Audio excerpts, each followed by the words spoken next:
2026 സാഹിതി അന്തർദേശീയ സാഹിത്യോത്സവത്തിലേക്ക് എല്ലാവരെയും സ്വാഗതം ചെയ്യുകയാണ്.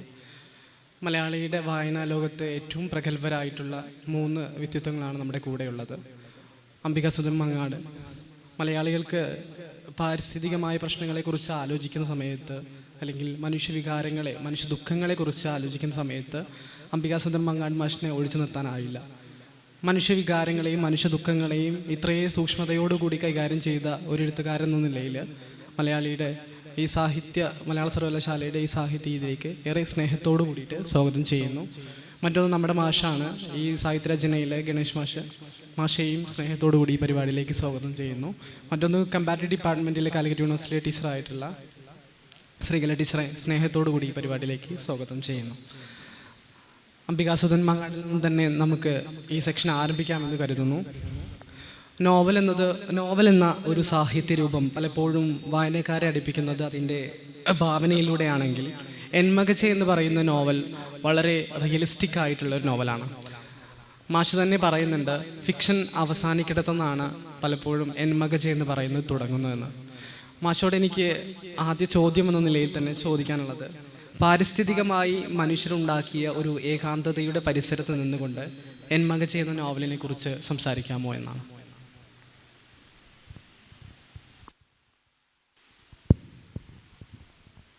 പ്രിയപ്പെട്ടവരെ, പ്രിയ സുഹൃത്തുക്കളായ ഗണേഷ്, ശ്രീകല, വിഷ്ണു, ഇവിടെ സാഹിത്യോത്സവത്തിൽ സംസാരിക്കാൻ കഴിയുന്നതിൽ സന്തോഷം ആദ്യമേ രേഖപ്പെടുത്തട്ടെ. എന്മകജ എന്ന നോവൽ ഞാനത് മുമ്പ് എഴുതുകയും പറയുകയും ചെയ്തിട്ടുള്ള കാര്യം തന്നെയാണ്. അത് വിഷ്ണു പറഞ്ഞതുപോലെ നോവലല്ല, അതൊരു നോവലാണ് എന്ന് ഞാൻ പറഞ്ഞിട്ടുണ്ട്. നൊന്തതിൻ്റെ കഥയാണെന്ന് ഞാൻ പറഞ്ഞിട്ടുണ്ട്. കാസർഗോഡ് ജില്ലയിൽ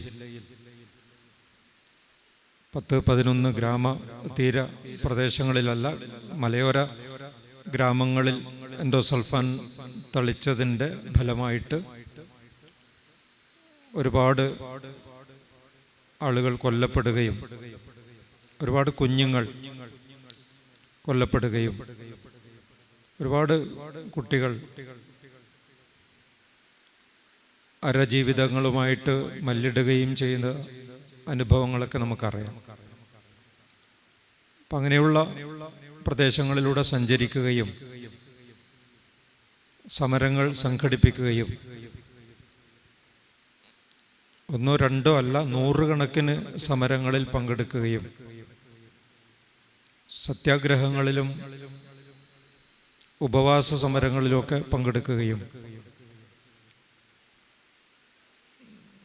തിരുവനന്തപുരത്ത് നടന്നിട്ടുള്ള എല്ലാ സെക്രട്ടേറിയറ്റ് സമരങ്ങളിലും പങ്കെടുക്കുകയും രോഗബാധിതരായ അമ്മമാരുടെ കൂടെ സെക്രട്ടേറിയറ്റിന് മുമ്പിൽ ദിവസങ്ങളോളം നിലത്തിരുന്ന് സമരം ചെയ്യുകയും ചെയ്തിട്ടുള്ള, അതിൻ്റെ ഭാഗമായിട്ട് തന്നെ പലപ്പോഴും സമരങ്ങളിൽ പങ്കെടുത്തതിൻ്റെ പേരിൽ കേസുകളിൽ പ്രതിയാവുകയും സർക്കാർ ഉദ്യോഗസ്ഥൻ എന്നുള്ള നിലയിൽ സമരങ്ങളിൽ പങ്കെടുക്കുമ്പോൾ പ്രയാസങ്ങളുണ്ട് എങ്കിൽ പോലും പലതവണ കേസിൽ പ്രതിയാവുകയും ഒരു തവണ 1-ാം പ്രതിയാവുകയും ഒക്കെ ചെയ്തിട്ടുള്ള അനുഭവങ്ങൾ പറയുമ്പോൾ തന്നെ നിങ്ങൾക്ക് മനസ്സിലാകും ഒരു വിഷയത്തോട് എത്രമാത്രം ബന്ധപ്പെട്ട് പ്രവർത്തിച്ചു 25 വർഷം എന്നുള്ളത് വ്യക്തമാകും. നോവല് പിന്നീട് വരുന്നതാണ്. 2009 നോവൽ വരുന്നത്. എഴുതില്ല എന്ന് തീരുമാനിച്ചൊരു നോവലാണ് പിന്നീട് എഴുതാൻ ഇടവരുന്നതും. എഴുതി പൂർത്തിയായ സമയത്ത് ഞാനൊരു പ്രതിജ്ഞ എടുക്കുന്നുണ്ട്, ഇനി ജീവിതത്തിൽ ഞാൻ നോവൽ എഴുതില്ല എന്നൊരു പ്രതിജ്ഞ എടുക്കുന്നുണ്ട്. അങ്ങനെ പിന്നീട് 10 വർഷം ഞാൻ നോവൽ എഴുതിയില്ല. 10 വർഷം കഴിഞ്ഞിട്ടാണ് ഞാൻ മാക്കം എന്ന പെൺതെയ്യം എഴുതുകയും തൊട്ടു പിന്നാലെ അല്ലോഹലൻ എഴുതുകയും ചെയ്യുന്നത്. 10 വർഷം നോവലിൽ നിന്നും മാറി നിന്നത് യന്മകജ എഴുതിയത് കൊണ്ടുണ്ടായിട്ടുള്ളൊരു മാനസികമായ തകർച്ച കൊണ്ടാണ്. കാരണം വിഷ്ണു പറഞ്ഞതുപോലെ അതിലെ കഥാപാത്രങ്ങൾ എല്ലാവരും ഞാൻ ജീവിതത്തിൽ നേരിട്ട് കണ്ടവരാണ്. അതിൽ വരുന്ന കുഞ്ഞുങ്ങളൊക്കെ എനിക്ക് നേരിട്ട് കണ്ടവരെന്നല്ല, അവരടുത്തറിയാവുന്നവരും അവരുടെ അമ്മമാരുമായിട്ടൊക്കെ ഹൃദയബന്ധം ഉള്ള ആളും എന്ന നിലയിൽ സമരപന്തലുകളിലേക്ക് എപ്പോഴും വന്നുകൊണ്ടിരുന്ന അമ്മമാർ കൂടിയാണ് അവർ. അപ്പം അതുകൊണ്ട് അവരെക്കുറിച്ച് എഴുതുമ്പോൾ, ആ കുഞ്ഞുങ്ങളെക്കുറിച്ച് പറയുമ്പോൾ മലയാളത്തിലെന്നല്ല ലോകത്തിലുള്ള ഒരു ഭാഷയിൽ പോലും നമുക്കവരെ എഴുതാൻ ബുദ്ധിമുട്ടാണ്. അപ്പം അങ്ങനെ എഴുതേണ്ടി വന്നപ്പോൾ പലപ്പോഴും ഇടക്ക് നിർത്തിവെച്ച് നിറഞ്ഞ കണ്ണുകളുമായിട്ട് എങ്ങുന്നില്ലാതെ നടന്ന് പോകേണ്ടി വന്നപ്പോഴും ഒക്കെ ഉണ്ടായ മാനസികമായ തളർച്ച നോവൽ എഴുതി കഴിഞ്ഞപ്പോൾ അത് അത്യധികമായി തീരുകയും ഇനി ജീവിതത്തിൽ നോവൽ എഴുതില്ല എന്നൊരു പ്രതിജ്ഞ എടുക്കുകയും ചെയ്തു. പക്ഷെ ആ പ്രതിജ്ഞ എടുത്തതിന് ശേഷമാണ് ഞാൻ യന്മകജ പോലുള്ള ഗ്രാമങ്ങളിലേക്ക് നിരന്തരമായിട്ട് പോകാൻ തുടങ്ങുകയും കൂടുതൽ കൂടുതൽ സമരങ്ങളിൽ പങ്കെടുക്കുകയും ഈ കുഞ്ഞുങ്ങളെ ആശുപത്രികളിൽ എത്തിക്കാൻ നിരന്തരമായിട്ട് ശ്രമിച്ചുകൊണ്ടിരിക്കുകയും ചെയ്തത്. അല്ലാതെ ഒരു എഴുത്തുകാരനൊരു വിഷയമല്ല നോവൽ. ആ വിഷയം എഴുതി കഴിഞ്ഞാൽ അടുത്ത വിഷയത്തിലേക്ക് പോകാം, എന്നിട്ട് അത് എഴുതാം. അങ്ങനെ ആയിരുന്നില്ല. ഇനി നോവൽ എഴുതില്ല എന്ന് തീരുമാനിച്ച ഒരാളാണ് ഞാൻ. പക്ഷേ ഈ വിഷയത്തിൽ തന്നെ നിൽക്കുകയും ഒരുപാട് കുഞ്ഞുങ്ങളെ കാണുകയും നിർഭാഗ്യവശാൽ എൻ്റെ നോവലിൽ വരുന്ന കുഞ്ഞുങ്ങൾ ഓരോരുത്തരായിട്ട് മരണപ്പെടുന്ന സമയത്ത് പോയി കാണേണ്ടി വരുന്ന നിർഭാഗ്യം, അതാലോചിച്ച് നോക്കുക. ലോകത്തിൽ ഒരെഴുത്തുകാരനും ഉണ്ടായിട്ടില്ലാത്ത ഒരു നിർഭാഗ്യമാണത്. അങ്ങനെ ഈ കുഞ്ഞുങ്ങളെ, ഞാൻ പേരൊന്നും പറയുന്നില്ല, ആ നോവലിൽ വരുന്ന കുഞ്ഞുങ്ങളെയൊക്കെ, അതിൽ 2-3 കുഞ്ഞുങ്ങളെ ഇപ്പോൾ ജീവിച്ചിരിപ്പുള്ളൂ.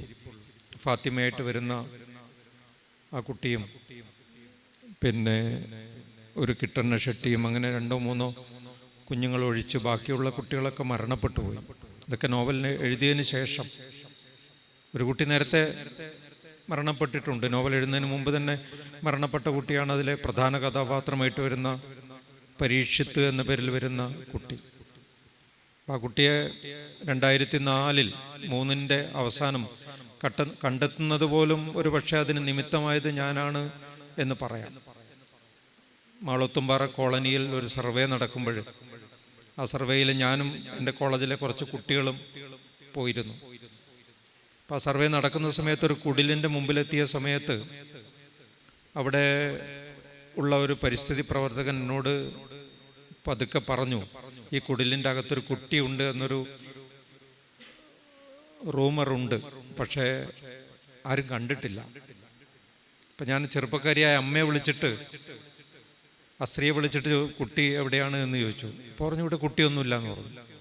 അപ്പം എൻ്റെ കോളേജിൽ നിന്ന് വന്ന 2 പെൺകുട്ടികളോട് ഞാൻ പിന്നിലൂടെ കയറി നോക്കാൻ പറഞ്ഞു. അവർ പിന്നിലൂടെ കയറി നോക്കിയപ്പോൾ ഒരു മൂലയിൽ ഒരു കൊച്ചു കുട്ടി കിടപ്പുണ്ട്. അവർ വന്നിട്ട് എന്നോട് പറഞ്ഞു. അപ്പം ഞാൻ പറഞ്ഞു, ഈ അമ്മയോട് പറഞ്ഞു, കുട്ടിയെ ഞങ്ങൾ കണ്ടു, നിങ്ങൾ എടുത്തുകൊണ്ടുവരുമെന്ന് പറഞ്ഞു. യന്മകജ എന്ന നോവലിലെ പ്രധാന കഥാപാത്രത്തെക്കുറിച്ചാണ് ഞാൻ പറയുന്നത്.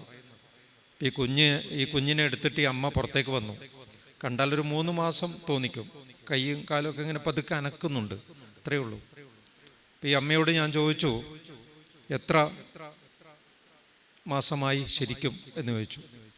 നേരെ അമ്മ പറഞ്ഞു, 3.5 വയസ്സായി. 3.5 വയസ്സ് പ്രായമുള്ള, ഓടിച്ചാടി നടക്കുകയോ LKG UKG അംഗൻവാടിയിലോ ഒക്കെ പഠിക്കുകയോ ചെയ്യേണ്ട ഒരു കുഞ്ഞാണ് 3 മാസത്തിൻ്റെ മാത്രം വലിപ്പത്തിൽ.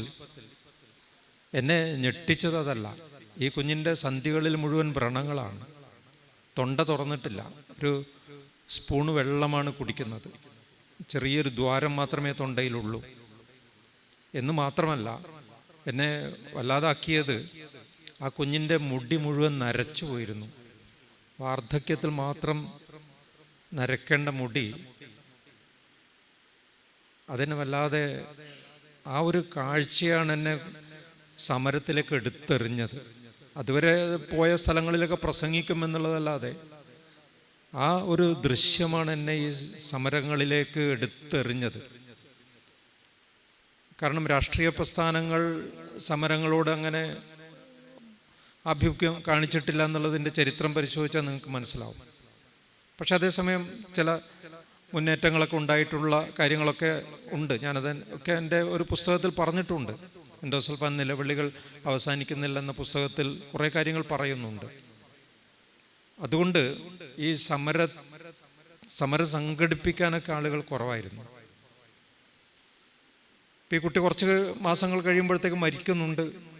മരിച്ച സമയത്ത് മാധ്യമം ആഴ്ചപ്പതിപ്പിൽ 2004 പരാജിതരുടെ ഒരു ലേഖനം ഈ കുട്ടിയുടെ ഫോട്ടോ ഒക്കെ വെച്ച് ഞാൻ എഴുതുന്നുണ്ട്. ഇത് എന്മകജ നോവലിൽ വരുന്നതിന് ഒരു 5-6 കൊല്ലം മുമ്പാണ്. അപ്പോൾ നോവൽ എഴുതുന്ന സമയത്ത് ഈ കുട്ടി പെട്ടെന്ന് എൻ്റെ മനസ്സിലേക്ക് വരികയാണ്. എന്നെ മറക്കല്ലേ എന്നും പറഞ്ഞുകൊണ്ട് വരികയാണ്. അങ്ങനെയാണ് ആ കുട്ടി നോവലിലെ പ്രധാനപ്പെട്ട കഥാപാത്രമായിട്ട് വരുന്നത്. ബാക്കി വരുന്ന കുഞ്ഞുങ്ങളൊക്കെ പിന്നീടുള്ള കുട്ടികളും ഒക്കെയാണ്. അപ്പം അങ്ങനെയാണ് ഈ ഒരു നോവലിൻ്റെ ഒരു രചന പശ്ചാത്തലം ഞാൻ ചുരുക്കി പറഞ്ഞതാണ്. അനുഭവങ്ങൾ അതുമായിട്ട് ബന്ധപ്പെട്ട് നൂറുകണക്കിന് അനുഭവങ്ങൾ പറയാനുണ്ട്. ഓക്കെ. മാഷ് പറഞ്ഞ പോലെ ഒരു ഏകാന്തതയുടെ പരിസരം രൂപപ്പെടുത്തിയ, അല്ലെങ്കിൽ പാരിസ്ഥിതികമായി മനുഷ്യരുടെ ചെയ്തി കൊണ്ട് രൂപപ്പെടുന്ന ഒരു ഏകാന്തതയുടെ പരിസരമുണ്ട്. ആ പരിസരത്തെ ഇതൊക്കെ അത്രയും സൂക്ഷ്മതയോടുകൂടി കൈകാര്യം ചെയ്ത ഒരു എഴുത്തുകാരനാണ് അംബികാസുധൻ മങ്ങാട്. മാഷിൽ നിന്ന് വ്യത്യസ്തമായിട്ടാണ് സി ഗണേഷിലേക്ക് എത്തുന്ന സമയത്ത് സംഭവിക്കുന്നത്. ഒരു നക്സലൈറ്റ് പ്രസ്ഥാനത്തിൻ്റെ ചരിത്ര സാഹചര്യങ്ങളെ, അതിൻ്റെ വേരുകളെ അന്വേഷിച്ച് പോവുകയും അങ്ങനെ കന്നു സനൽ എന്ന് പറയുന്ന നെക്ലേസിൻ്റെ ജീവിതത്തെ അടുത്തറിയുകയും ചെയ്തൊരു വ്യക്തിത്വമാണ് സി ഗണേഷ്. മാഷോട് എനിക്ക് ഒരു ചോദ്യം എന്നുള്ള നിലയിൽ പറയാനുള്ളത്, ഒരുപക്ഷെ വലിയ സ്വപ്നങ്ങളുടെ അധിഭാരം ചുമതലയേറ്റുകൊണ്ടാകാം നെക്ലേസ് പ്രസ്ഥാനം ഇന്ത്യൻ രാഷ്ട്രീയത്തിൽ ചില സൂചനകൾക്കപ്പുറം കാര്യമായ ചലനങ്ങളൊന്നും ഉണ്ടാക്കിയിട്ടില്ല. പക്ഷേ ചൂഷണം ചെയ്യപ്പെടുന്ന മനുഷ്യർക്ക് വേണ്ടി നെക്ലേസ് പ്രസ്ഥാനം നടത്തിയ പോരാട്ടത്തിൻ്റെ ആത്മാർത്ഥതയെ നമുക്ക് കണ്ടില്ല എന്ന് നടിക്കാനാവില്ല. സനു കനലിൻ്റെ ഈ ആത്മകഥ, അല്ലെങ്കിൽ ആ ഒരു നെക്ലേസ് അദ്ദേഹം ഇടപെട്ട ആ ഒരു സ്പേസിനെ കുറിച്ച്, അല്ലെങ്കിൽ ആ നോവലിനെ കുറിച്ച്, മാഷിൻ്റെ പുതിയ നോവലിനെ കുറിച്ച് ഒന്ന് സംസാരിക്കാമോ? എല്ലാവർക്കും നമസ്കാരം. വലിയൊരു സന്തോഷം അംബികാസുധൻ മാങ്ങാട് സാറുമായിട്ടും ശ്രീകല മുല്ലശ്ശേരി ടീച്ചറുമായിട്ടും ഒരുമിച്ച് കുറച്ചു നേരം ഇരിക്കാൻ കഴിയുന്നു എന്നുള്ളതാണ്. മലയാളത്തിലെ വളരെ ശ്രദ്ധേയമായ നോവലുകൾ, ഈ പറഞ്ഞതുപോലെ ഒരു വിഷയത്തിന് അകത്തേക്ക് സ്വാഭാവികമായി സഞ്ചരിച്ചൊരു എങ്ങനെ നോവൽ എഴുതാം എന്നതിൻ്റെ ഒരു മാതൃകയും സാധ്യതയുമാണ് അംബികാസുധൻ മാങ്ങാട് മലയാള സാഹിത്യത്തെ സംബന്ധിച്ച്. അതുപോലെ തന്നെ ശ്രീകല ടീച്ചറാണെങ്കിൽ വളരെ ഷാർപ്പായുള്ള നിരീക്ഷണങ്ങളിലൂടെ ശ്രൈണ വൃത്താന്തങ്ങൾ എന്നുള്ള ശ്രീകല ടീച്ചറിൻ്റെ പുസ്തകം നമുക്ക് മാത്രം മതി. എങ്ങനെയാണ് ഒരു പുസ്തകത്തിൻ്റെ ഇങ്ങനെ ഇഴപിരിച്ച് പരിശോധിക്കുന്നത്, ഒരു കാഴ്ചപ്പാടിൽ നിന്നുകൊണ്ട് എങ്ങനെയാണ് ഒരു പുസ്തകത്തെ വായിക്കുക എന്നുള്ളതിനുള്ള മികച്ച മാതൃക കൂടിയാണ് ആ പുസ്തകം. അപ്പോൾ ഇങ്ങനെ രണ്ടുപേരുടെ ഒപ്പം എനിക്ക് ഒരു വേദി പങ്കിടാൻ കഴിയുന്നതിൽ സന്തോഷം. വിഷ്ണു എൻ്റെ ഏറ്റവും അടുത്ത സുഹൃത്ത്, അംബേദ്കറിനെ കുറിച്ച് ഈ റിസർച്ച് കാലയളവിൽ തന്നെ പുസ്തകം എഴുതിയിട്ടുള്ള ആൾ. അപ്പോൾ വിഷ്ണുവായിട്ടുള്ളൊരു സൗഹൃദവും ഈ എൻ്റെ ഒരു സന്തോഷത്തെ ഇരട്ടിപ്പിക്കുന്നുണ്ട്. ബംഗ എന്ന് പറയുന്ന ഒരു നോവല് ഞാൻ എഴുതാനുള്ള കാരണം എന്ന് പറഞ്ഞു കഴിഞ്ഞാൽ, കനു സന്യാൽ എന്ന് നമ്മൾ കേട്ടിട്ടുണ്ട്, വലിയ മഹാവിപ്ലവകാരി എന്ന് കേട്ടിട്ടുണ്ട്. പക്ഷേ ഈ മഹാവിപ്ലവകാരി മരിച്ച സമയത്ത് 2010 പത്രങ്ങളിൽ വന്ന വാർത്ത വളരെ ചെറിയ വാർത്തയായിരുന്നു.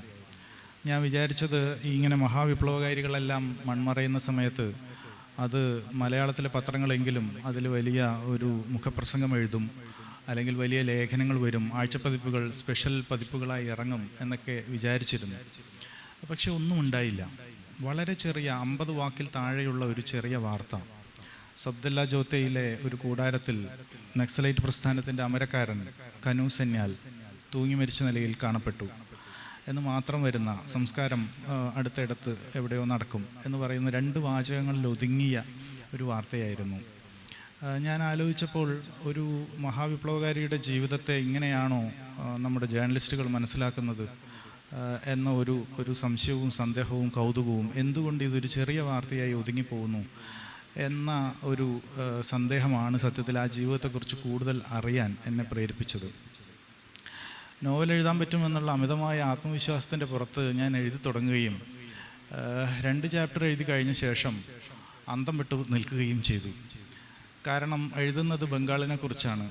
കനു ജീവിച്ചത് ഡാർജിലിങ്ങിലെ ഒരു കുർസിയോങ് എന്ന് പറയുന്ന കുന്നിൽ ജനിച്ച് കൃഷ്ണകുമാർ എന്ന് പറയുന്ന ഒരു ബ്രാഹ്മണനായ യുവാവ് തൻ്റെ പൂണൂലും എല്ലാം പൊട്ടിച്ച് ഗോത്രവിഭാഗങ്ങളോടൊപ്പം ചേരുകയും സ്വന്തം കോടതിയിലുണ്ടായിരുന്ന ജോലി ഉപേക്ഷിക്കുകയും അങ്ങനെ തേയില പ്ലാന്റേഷനുകൾ വന്നു തുടങ്ങുന്ന ബംഗാളിലെ അവിടെ ട്രേഡ് യൂണിയൻ പ്രസ്ഥാനത്തിൽ എഴുചേരുകയും തൊഴിലാളികൾക്ക് അന്നുവരെ ലഭിക്കാതിരുന്ന കൂലി പകരം ഒരു ചെറിയ പാത്രത്തിൽ ആഹാരം, ഇങ്ങനെയൊക്കെ ആയിരുന്നു കൂലിയുടെ അളവ്. അതിനെ കറൻസി തന്നെയാണ് നിങ്ങളുടെ കൂലിയായിട്ട് ലഭിക്കേണ്ടതെന്ന് ബോധ്യപ്പെടുത്തുകയും അത്തരത്തിൽ ഇവരെല്ലാം ഇതാണ് കറൻസിയാണ് എൻ്റെ അധ്വാനത്തിൻ്റെ ഫലമെന്ന് വലിയൊരു തൊഴിലാളി വർഗം തിരിച്ചറിയുകയും ചെയ്ത കൊൽക്കത്തയിലെ മൈതാനത്തിൽ 50,000 ആളുകളെ അണിനിരത്തിക്കൊണ്ട് ഒരു പുതിയ രാഷ്ട്രീയ പ്രസ്ഥാനത്തിന് നേതൃത്വം കൊടുത്ത ഇങ്ങനെയുള്ള വ്യക്തി തൻ്റെ 78ാമത്തെ വയസ്സിൽ 8 മീറ്റർ നീളമുള്ള ശക്തിയുള്ള ഒരു നൈലോൺ കയറിൽ സ്വന്തം ജീവിതം 2010 മാർച്ച് 23 അവസാനിപ്പിച്ചത് എന്തുകൊണ്ട് എന്നുള്ള ഒരു ചോദ്യം. പക്ഷെ ഇതെല്ലാം കടലാസിൽ, നോവലിൽ ആവിഷ്കരിക്കണമെങ്കിൽ എനിക്ക് ആ സ്ഥലങ്ങൾ കാണാതെ വയ്യായിരുന്നു. അവിടുത്തെ മരങ്ങളെക്കുറിച്ച്, അവിടുത്തെ പ്രത്യേകിച്ചും അവിടുത്തെ മനുഷ്യർ, ഇപ്പോൾ ജീവിക്കുന്ന മനുഷ്യർ എങ്ങനെയാണ് കനുവിനെ കാണുന്നത് എന്നെല്ലാം അറിയണമായിരുന്നു. അപ്പോൾ അതുകൊണ്ട് 2-3 ചാപ്റ്റർ എഴുതിയ പേപ്പറുകളുമായിട്ട് ഞാൻ ഈ അനിവാര്യമായ യാത്ര നടത്തുകയായിരുന്നു. അത് ഒരുപക്ഷെ നോവൽ എഴുതുമോ എന്ന് പോലും എനിക്ക് അറിയുമായിരുന്നില്ല. ആ യാത്ര നോവൽ എഴുതാൻ വേണ്ടിയുള്ള യാത്രയായിട്ട് ഞാനിപ്പോൾ വിചാരിക്കുന്നുമില്ല. മറിച്ച് ആ യാത്ര മനുഷ്യരെ അറിയാൻ വേണ്ടിയുള്ള യാത്രയായിരുന്നു. എങ്ങനെയാണ് ഒരു തൊഴിലാളി പ്രസ്ഥാനത്തിൻ്റെ നേതാവായിട്ട് ഒരു സാധാരണ ചെറിയ മനുഷ്യൻ സ്വന്തം ജീവിതം അർപ്പിച്ചത് എന്നതറിയാനുള്ള കൗതുകവും ആവേശവുമായിരുന്നു. ഞാൻ അവിടെ പോയി സബ്ദുല്ല ജോത്ത്, സിലിഗുഡി എന്ന് പറയുന്ന സ്ഥലത്ത് സബ്ദുല്ല ജോത്ത് എന്ന് പറയുന്ന ഗ്രാമത്തിൽ ഞാൻ പോകുമ്പോൾ രാവിലെ കാണുന്ന ഒരു കാഴ്ച, ഒരു 4-5 മുഷിഞ്ഞ മാക്സി ഇട്ട സ്ത്രീകളും തുണിയുടുക്കാത്ത 8-10 കുട്ടികളും 2-3 നായകളും കുറച്ചിങ്ങനെ ഓടി നടക്കുന്ന എലികളും ഒക്കെ ഒരു ചെറിയ കൂടാരത്തിൻ്റെ അവരുടെ വീടാണത്. പിന്നീട് ഞാൻ അത് മനസ്സിലാക്കി, CPI-ML പ്രസ്ഥാനത്തിൻ്റെ സംസ്ഥാന കമ്മിറ്റി ഓഫീസ് കൂടിയാണ് അത് കനു സന്യാലിൻ്റെ തൂങ്ങി മരിച്ച വീടായിരുന്നു. അവിടെ മാവോ സേതുങ്ങിൻ്റെയും എംഗൽസിൻ്റെയും കാൾ മാർക്സിൻ്റെയും ചില്ലിട്ട പടങ്ങളും ഉണ്ടായിരുന്നു. കനു സന്യാൽ ആത്മഹത്യക്ക് ഉപയോഗിച്ച സ്പ്രിങ് പോലെയുള്ള കമ്പിയുള്ള സ്റ്റൂളും അവിടെ കിടപ്പുണ്ടായിരുന്നു. കനു അവസാനമായി തലചായ്ച്ച തലയിണ അവിടെ ഉണ്ടായിരുന്നു, പായുണ്ടായിരുന്നു. ഈ 3-4 സ്ത്രീകളും അവരുടെ മക്കളുമൊക്കെ ഏതാണ്ട് 11-11:30 സമയത്ത് അവരുടെ പ്രഭാത ഭക്ഷണം കഴിക്കുകയായിരുന്നു.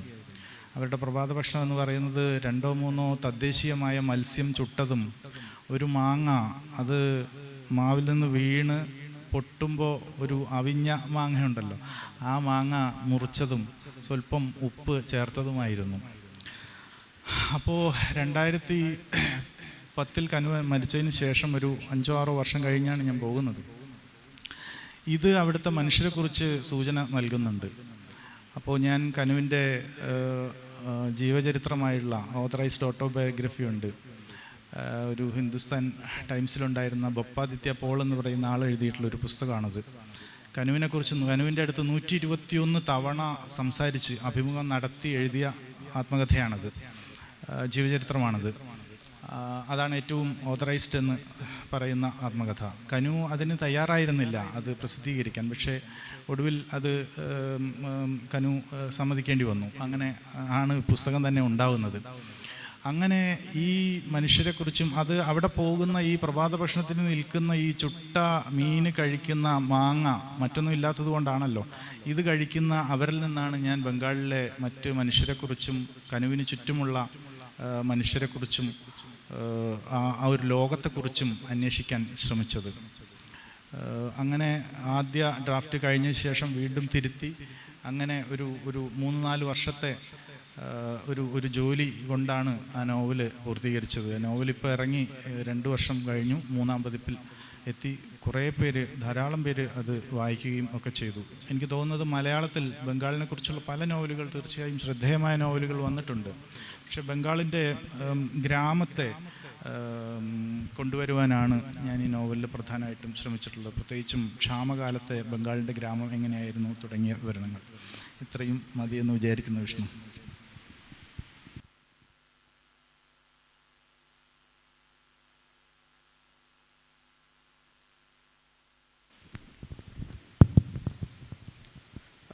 മാഷ് പറഞ്ഞ പോലെ ബംഗാളിൻ്റെ സനു എന്ന ഒരു വ്യക്തിത്വത്തെ അടയാളപ്പെടുത്തുന്നതിലുപരിയായിട്ട് ഒരു ബംഗാളിൻ്റെ ചരിത്രം തന്നെയാണ് ഭംഗ എന്ന് പറയുന്ന നോവൽ വായിച്ചു പൂർത്തീകരിക്കുന്ന സമയത്ത് നമുക്ക് കാണാൻ കഴിയുക. ശ്രീകല ടീച്ചറിലേക്ക് എത്തുന്ന സമയത്ത് പൊതുബോധത്തിൻ്റെ ആഴത്തിൽ വേരൂന്നിയിട്ടുള്ള പാട്രിയാർക്കി സങ്കല്പങ്ങളെയും ആൺകോയ്മ സങ്കല്പനങ്ങളെയും ആനുകാലികളിലൂടെയും സാമൂഹ്യ മാധ്യമങ്ങളിലൂടെയും തൻ്റേതായിട്ടുള്ള ഒരു ഇടം കണ്ടെത്തിയ ഒരു സ്ത്രീത്വമാണ് ഈ പറയുന്ന പോലെ ശ്രീകല മുല്ലശ്ശേരി. ടീച്ചറോട് എനിക്ക് ചോദിക്കാനുള്ളത്, സാഹിത്യത്തിലും ജീവിതത്തിലും ലൈംഗിക തൊഴിലാളികളുടെ ഇടം എക്കാലവും അടയാളപ്പെടുത്തപ്പെടുന്നത് അതിഭാവുകത്വത്തിൻ്റെ അകമ്പടിയോടെയാണ് എന്ന വിമർശനം ടീച്ചറുടെ ഈ പറയുന്ന സ്ട്രൈനയുടെ വൃത്താന്തങ്ങളിൽ രേഖപ്പെടുത്തുന്നുണ്ട് ആ പുസ്തകത്തിൽ. ടീച്ചർ ഈ ഒരു ആശയത്തെ അല്ലെങ്കിൽ എങ്ങനെയാണ് മലയാളിയുടെ ഒരു പ്രത്യേകിച്ചും ലൈംഗിക തൊഴിലാളികളെ കുറിച്ചിട്ടുള്ള മലയാളികളുടെ ഒരു ബോധം എങ്ങനെയാണെന്നതിനെ കുറിച്ച് പറയാം. എല്ലാവർക്കും നമസ്കാരം. സത്യത്തിൽ ഞാനിവിടെ 2ാം തവണയാണ് ഈ ഒരു സാഹിത്യ ഉത്സവത്തിൽ പങ്കെടുക്കുന്നത്. ഗണേഷ് സാറ്, അതുപോലെ അംബികാസുധ മാഷ്, വിഷ്ണു ഇവരോടൊപ്പം സംസാരിക്കുന്നതിൽ വളരെ സന്തോഷമുണ്ട്. ആദ്യമായിട്ട് നമ്മളുടെ ഈ ചർച്ചയുടെ ടൈറ്റിൽ എന്ന് പറയുന്നത് നോവലിൻ്റെ മനുഷ്യപക്ഷം. പക്ഷെ ഞാൻ നോവൽ എഴുതിയിട്ടില്ല. അപ്പോൾ സാധാരണ എനിക്ക് തോന്നി എന്നെ ഇവിടെ വിളിച്ചത് നോവലിനെ കുറിച്ച് നിരൂപണങ്ങൾ എഴുതാറുണ്ട്. അപ്പം ആ രീതിയിലാണ് ഞാൻ സംസാരിക്കാമെന്ന് വിചാരിച്ചത്. പക്ഷേ എൻ്റെ പുസ്തകത്തിനെ കുറിച്ച് ചോദിക്കുമെന്ന് ഞാൻ പ്രതീക്ഷിച്ചില്ല. അപ്പോൾ ഞാൻ പറഞ്ഞത്, ഇപ്പോൾ എനിക്ക് ആ നോവൽ എന്നുള്ള ആ ഒരു സാഹിത്യ രൂപത്തിൽ ഊന്നി നിന്നുകൊണ്ട് അവിടേക്ക് എത്താമെന്ന് തോന്നുന്നു. സത്യത്തിൽ ഇപ്പോൾ നേരത്തെ അംബികാസുധൻ മാഷും അതുപോലെ ഗണേഷ് സാറും പറഞ്ഞിട്ട് വളരെ എംപതറ്റിക്കായിട്ടാണ് നമ്മൾ ഈ സാഹിത്യരൂപം അത് ഉടലെടുക്കുന്നത്, നോവൽ എന്നുള്ള സാഹിത്യരൂപം ഉടലെടുക്കുന്നത് നമുക്ക് എല്ലാവർക്കും അറിയാം അടുത്ത കാലത്താണ്. ബാക്കി എല്ലാ സാഹിത്യരൂപങ്ങൾക്കും വളരെ വലിയൊരു ചരിത്രം പറയാനുണ്ടെങ്കിലും നമ്മളുടെ നോവൽ എന്നുള്ള സാഹിത്യരൂപം അടുത്ത കാലത്ത് 18th സെഞ്ച്വറിയിലാണ് ആദ്യമായിട്ടുള്ള യൂറോപ്യൻ ലിറ്ററേച്ചറിൽ സാമുവൽ റിച്ചാർഡ്സിൻ്റെ പാംല എന്നുള്ള നോവലാണ് നോവൽ എന്നുള്ള രൂപത്തിലേക്ക് വരുന്നത്.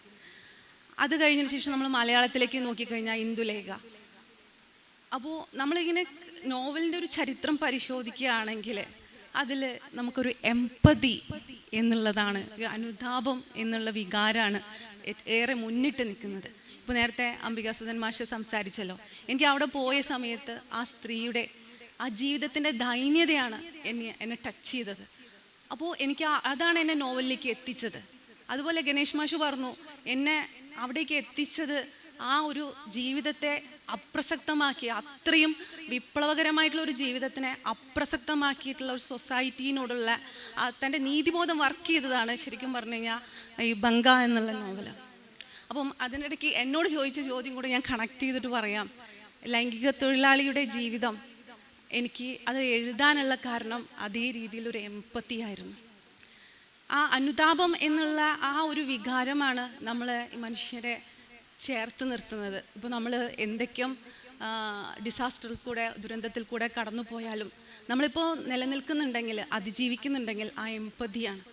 അപ്പം ആ എംപതിയിൽ നിന്നാണ് നോവലുകൾ, നിരൂപണങ്ങൾ, കവിതകൾ എല്ലാം ഉടലെടുക്കുന്നത്. അതുപോലെ തന്നെയാണ് ഞാനും ഈ ലൈംഗിക തൊഴിലാളി എന്നുള്ള ആ ഒരു ലൈംഗിക തൊഴിലാളിയോടുള്ള എൻ്റെ ഉള്ളിലുള്ള ഒരു അനുതാപമാണ് അവർക്ക് വേണ്ടിയിട്ട് ഞാൻ എഴുതിയിട്ടുള്ള ഒരു പുസ്തകമാണ് ഒരു ലൈംഗിക തൊഴിലാളിയുടെ പ്രണയകഥ.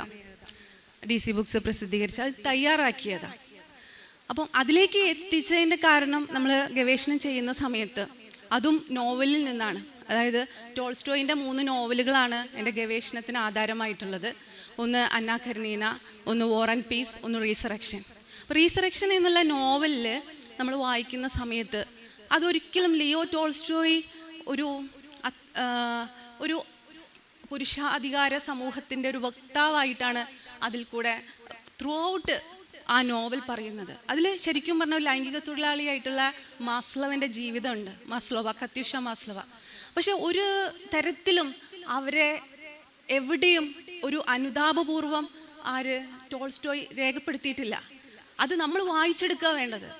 ടോൾസ്റ്റോയ് ഫുള്ള് ആ ഒരു നോവലിൽ നായകൻ്റെ ഭാഗത്ത് നിന്ന് മാത്രമാണ് ആ റിസറക്ഷൻ എന്നുള്ള നോവൽ എഴുതിയിട്ടുള്ളത്. പക്ഷെ അതേസമയം നമ്മൾ ടോൾസ്റ്റോയിൻ്റെ അന്ന കരനീന വായിച്ചു കഴിഞ്ഞാൽ കൃത്യമായിട്ടും അന്നയോട് വളരെയധികം എമ്പതി തോന്നുന്ന രീതിയിലാണ് നമുക്ക് തോന്നുക. കാരണം അന്നേൻ്റെ ഭാഗത്ത് നിന്ന് അന്നേൻ്റെ എല്ലാ ഫീലിങ്സും കൃത്യമായിട്ട് അടയാളപ്പെടുത്തി അത് വായനക്കാരിൽ ഉണ്ടാക്കാൻ, അത്തരത്തിലൊരു വികാരം ഉണ്ടാക്കാൻ ടോൾസ്റ്റോയ്ക്ക് കഴിഞ്ഞു. പക്ഷെ ഇവിടെ എന്തുകൊണ്ട് ടോൾസ്റ്റോയ് ഈ രീതിയിൽ കത്യൂഷ മാസ്ലോവ എന്നുള്ള ലൈംഗിക തൊഴിലാളിനെ മാറ്റി നിർത്തി എന്നുള്ള ഒരു അന്വേഷണമാണ് എന്നെ ജീവിച്ചിരിക്കുന്ന സെക്സ് വർക്കർ ആയിട്ടുള്ള നളിനി ജമീലയിലേക്ക് എത്തിക്കുകയും ഞങ്ങൾ സംസാരിക്കുകയും അതിൻ്റെ ഞാനും അവരുമായിട്ടുള്ള ഒരു സംഭാഷണം DC ബുക്സ് പ്രസിദ്ധീകരിക്കുകയും ചെയ്തു. അതിനോട് തുടർന്നാണ് ഞാൻ അവരുടെ ആത്മകഥയുടെ 2ാം ഭാഗമായിട്ടുള്ള ഈ ലൈംഗിക തൊഴിലാളിയുടെ പ്രണയകഥ എന്നുള്ളത് ഒരു പുസ്തകത്തിലേക്ക് എത്തിച്ച്. അവിടെ കൃത്യമായിട്ടും നമ്മളെപ്പോഴും പ്രണയത്തിനെ കുറിച്ച് പറയുന്ന സമയത്ത് അതെപ്പോഴും ബോഡിയുമായിട്ട് കൃത്യമായിട്ടും ലിങ്ക് ചെയ്തിട്ടാണ് നമ്മൾ സംസാരിക്കുക, ശരീരം അതുപോലെ പ്രണയം എന്നുള്ളത്. പക്ഷേ അങ്ങനെ നളിനേച്ചിനോട് ഞാൻ സംസാരിക്കുമ്പോൾ നളിനേച്ചി ലൈംഗിക തൊഴിൽ ചെയ്യുന്നതോടൊപ്പം തന്നെ നളിനേച്ചിക്ക് പ്രണയമുണ്ട്. അപ്പം എനിക്കൊരു ഭയങ്കര കൗതുകമായിരുന്നു എങ്ങനെയാണ് ഇത് രണ്ടും കൂടിയും. കാരണം നമ്മളൊക്കെ തന്നെ ഈ ഒരു പൊതുബോധത്തിൽ നിന്നുകൊണ്ടാണ് നമ്മളുടെ കാര്യങ്ങളൊക്കെ രൂപപ്പെടുത്തുക. അപ്പം പക്ഷേ എനിക്ക് നളിനേച്ചിയോട് സംസാരിച്ചതിൻ്റെ ശേഷം എനിക്ക് വളരെ എൻ്റെ ബോധതലങ്ങളെ ഒരുപാട് മാറ്റിമറിച്ചൊരു വ്യക്തിത്വം കൂടിയാണ്. കാരണം അവരുടെ അത്രയ്ക്കും കടുത്ത ആത്മാനുഭവങ്ങളിൽ കൂടെയാണ് അവർ കടന്നു പോയിട്ടുള്ളത്. അപ്പം അങ്ങനെയുള്ളൊരു സ്ത്രീയുടെ ആ ഒരു ജീവിതത്തെ, പ്രണയത്തെ, അവരുടെ ഒരു വ്യൂ പോയിന്റിനെ മറ്റുള്ളവരെ പോലെ തന്നെ അംഗീകരിക്കുക എന്നുള്ള നിലയ്ക്കാണ് ആ ഒരു പുസ്തകം ഞാൻ എഴുതാൻ തീരുമാനിച്ചത്.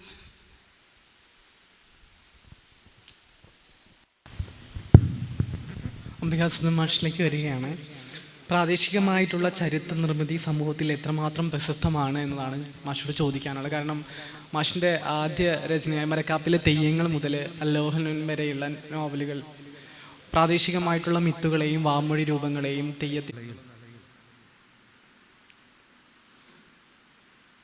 ചെറുകാട് പറയുന്നത് പോലെ തൻ്റെ മുരിങ്ങച്ചുവട്ടിൽ നിന്നും ലോകത്തെ കാണാൻ ശ്രമിക്കുന്ന എഴുത്തുകാരനെ പോലെ ഒരു വിഷയം പ്രാദേശികമായിരിക്കുമ്പോൾ തന്നെ അത് സാർവദേശീയമായിരിക്കുകയും എല്ലാ കാലത്തിൻ്റെയും വിഷയമായിരിക്കുകയും ചെയ്യുന്ന, അത് എല്ലാവരുടെയും വിഷയമായി തീരുന്ന ഒരനുഭവത്തെ ആവിഷ്കരിക്കാൻ ആണ് കഥകളിലും നോവലുകളിലും എപ്പോഴും. ഏറ്റവും ഒടുവിൽ വന്ന സുറുമി എന്ന കഥ ആയാൽ പോലും നമ്മുടെ നാട്ടിലെ പാതാളത്തവള വർഷത്തിലൊരിക്കൽ മാത്രം, അത് ഏതാനും 2-3 മണിക്കൂർ മാത്രം രാത്രിയിൽ മാത്രം പുറത്തേക്ക് വന്ന് ഭൂമിയിലേക്ക് തന്നെ തിരിച്ചു പോകുന്ന മാവേലിയെ പോലെ വന്ന് അപ്രത്യക്ഷമാകുന്ന ആ തവളയെക്കുറിച്ചുള്ള കഥയാണെങ്കിൽ പോലും അത് ലോകത്തെക്കുറിച്ചുള്ള എല്ലാ നാടുമായിട്ടും ബന്ധപ്പെടുത്താവുന്ന വിഷയം തന്നെയാണ് ഈ കഥകളിലും നോവലിലും മരക്കാപ്പിലെ തെയ്യങ്ങളിലും ഒക്കെ. തെയ്യം ഒരു പ്രതിരോധത്തിൻ്റെ വലിയ സാധ്യതയായിട്ടാണ് ഞാൻ കൊണ്ടുവരുന്നത്. ഏറ്റവും ഒടുവിൽ വന്ന അല്ലോഹലൻ എന്ന നോവലിലും പ്രാദേശികത ആണ്. ഞങ്ങളുടെ നാട്ടിലെ 14-ാം നൂറ്റാണ്ടിൽ ജീവിച്ചിരുന്ന ഒരു നാടുവാഴി, ഒരു നാട്ടുരാജാവ് അല്ലോഹലൻ. പക്ഷേ അല്ലോഹലിനെ കുറിച്ച് പഠിക്കാമെന്ന് വിചാരിച്ച് ചരിത്ര പുസ്തകങ്ങൾ നോക്കിയാൽ ഒരു ചരിത്ര പുസ്തകത്തിലും അല്ലോഹലൻ ഇല്ല.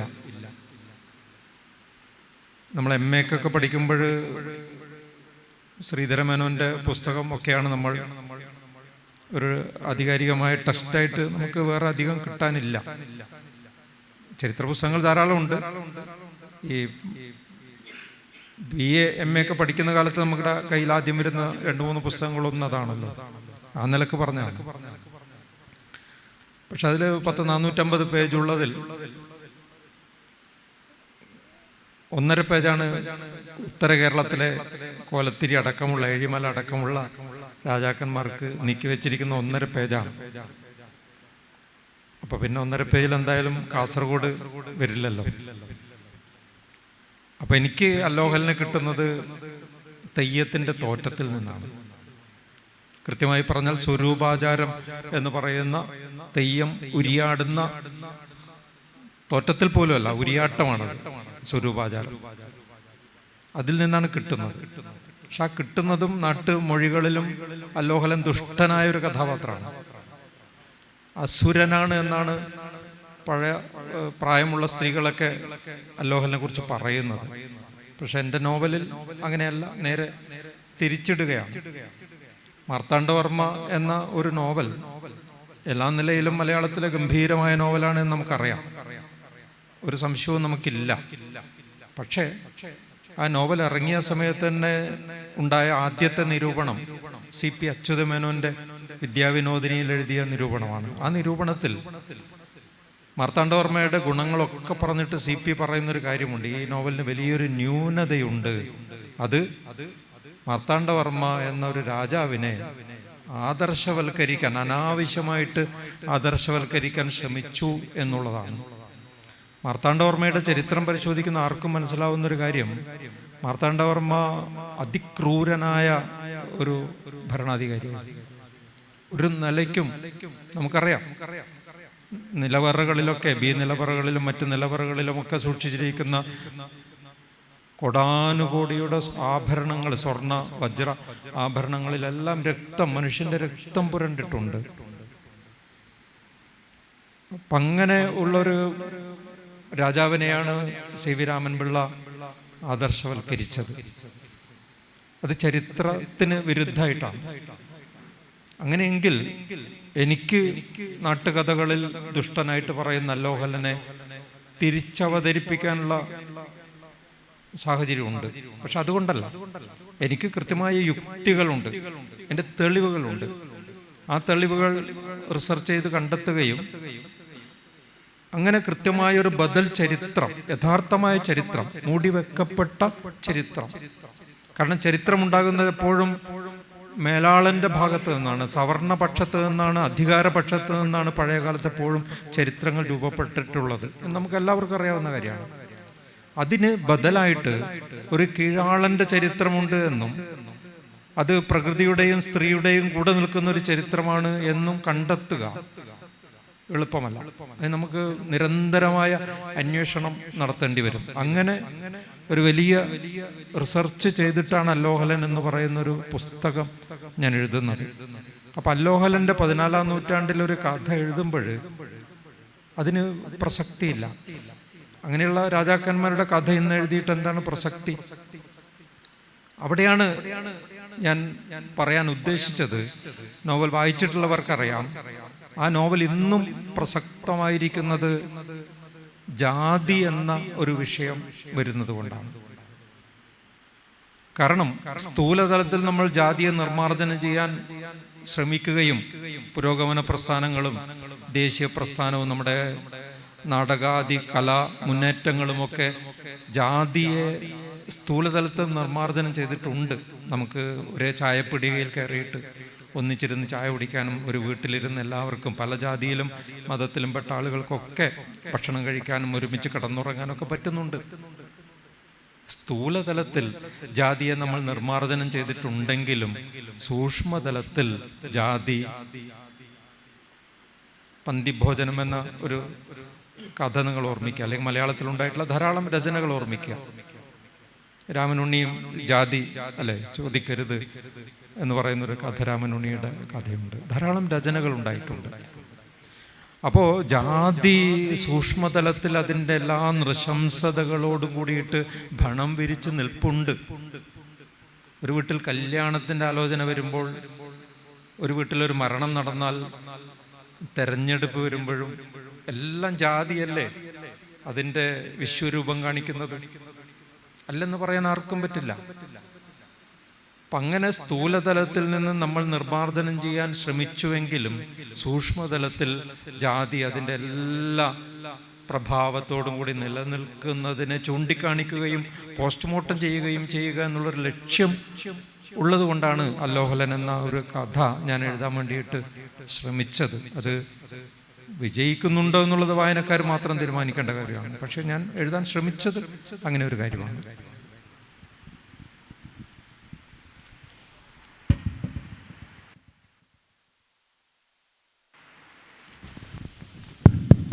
തീർച്ചയായിട്ടും സൂക്ഷ്മതലത്തിൽ മനോനിലയിൽ മാത്രമല്ല, മനോനിലയിൽ നിന്നും മാറി നിന്നുകൊണ്ട് പ്രത്യക്ഷതയിലും ജാതി നിലനിൽക്കുന്നുണ്ട് പല രൂപങ്ങളിലായിട്ട്.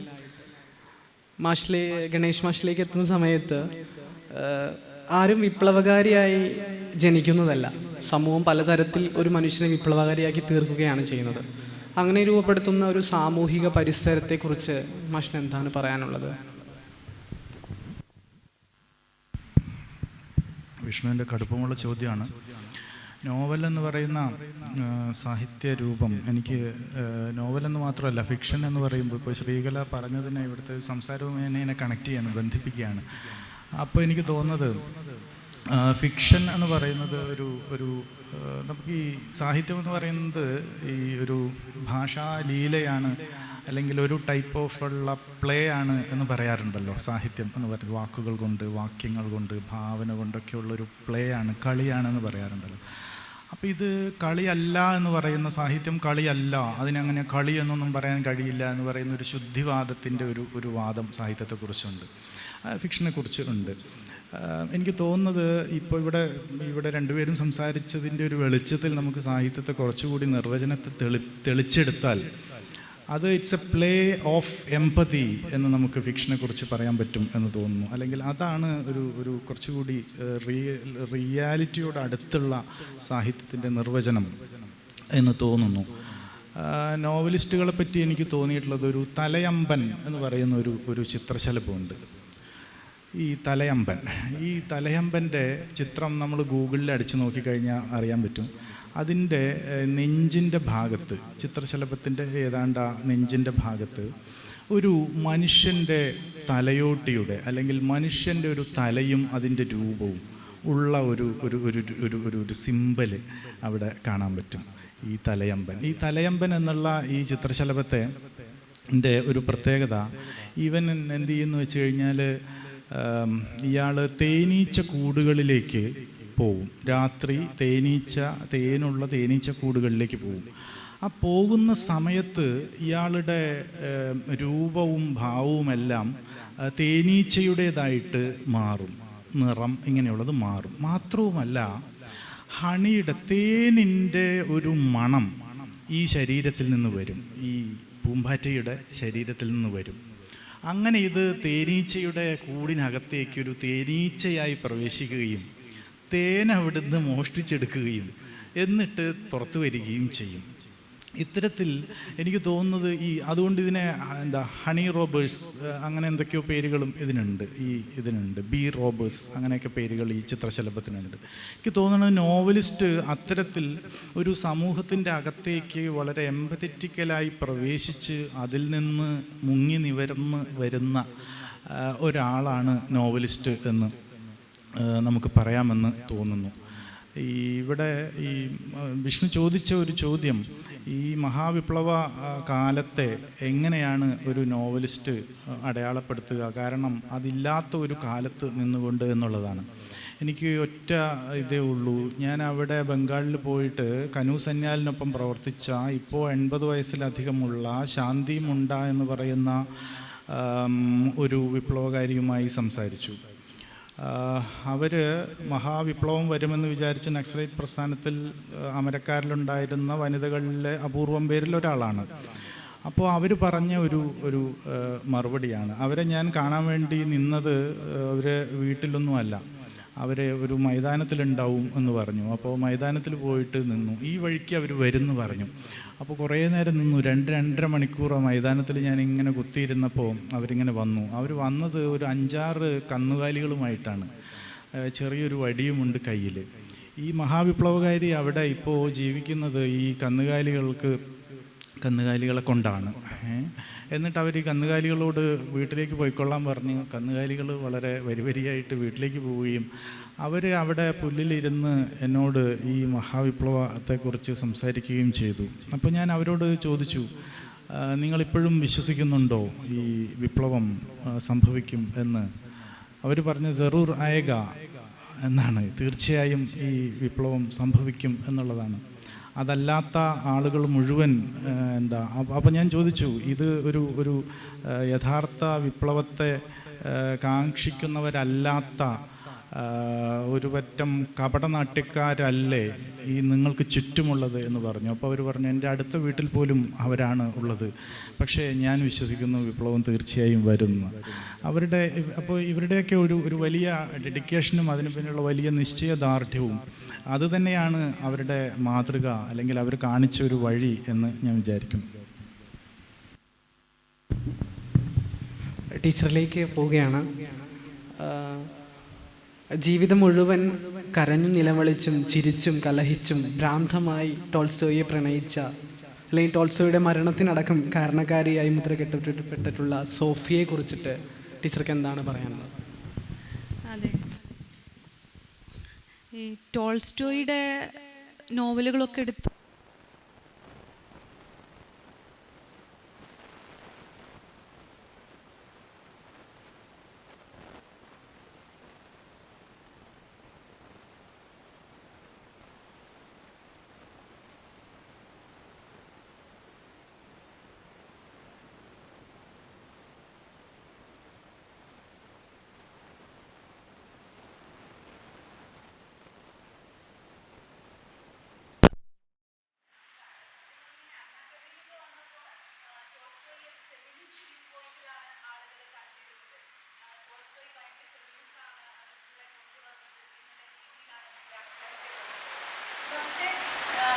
നമ്മൾ ടോൾസ്റ്റോയെ കൂടുതൽ ടോൾസ്റ്റോയുടെ ബയോഗ്രഫിയിലേക്ക് അതുപോലെ ടോൾസ്റ്റോയുടെ മറ്റു വർക്കുകളിലേക്ക് പോകുന്ന സമയത്ത് കൃത്യമായിട്ടും ഒരു പാട്രിയാർക്കൽ മൂല്യങ്ങളെ ഉൾക്കൊണ്ട വ്യക്തി തന്നെയാണ് ടോൾസ്റ്റോയ് എന്നത് നമുക്ക് കൃത്യമായിട്ട് പറയാൻ കഴിയും. കാരണം അന്നാ കരീനയുടെ അവസാനം നോക്കിക്കഴിഞ്ഞു കഴിഞ്ഞാൽ നമുക്ക് കൃത്യമായിട്ട് അന്നാ കരീന ആത്മഹത്യ ചെയ്യുന്നു എന്നുള്ളത് ആ ഒരു പാട്രിയാർക്കൽ റിലേഷൻഷിപ്പ്, അതായത് ഔട്ട് ഓഫ് മാരേജ് ഒരു റിലേഷൻഷിപ്പ് മെയിൻറ്റെയിൻ ചെയ്താൽ നമ്മൾ അങ്ങനെ ആത്മഹത്യ ചെയ്യേണ്ടി വരും. അതിന് പുറമെ ഒരു ഐഡിയൽ ഫാമിലിനെ വെച്ചുകൊണ്ടാണ് ഒരു റിസ്പെക്റ്റഡ് ഫാമിലി ലൈഫ് അത് കൃത്യമായിട്ട് പറഞ്ഞു വരുന്നത്.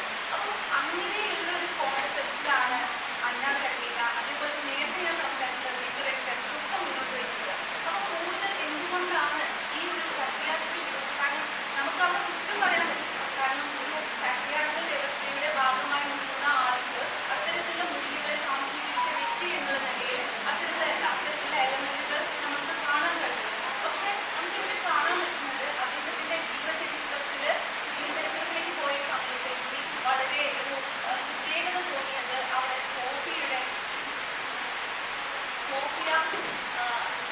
ടോൾസ്റ്റോയ്, അതായത് സ്വന്തം ഭാര്യ ടോൾസ്റ്റോയെ കുറിച്ച് പറയുന്ന ഒരു ഭാഗം എനിക്ക് കിട്ടിയിട്ടുണ്ടായിരുന്നു. അപ്പൊ അതിൽ കൂടെ പോയ സമയത്താണ് ശരിക്കും ടോൾസ്റ്റോയുടെ ഭാര്യ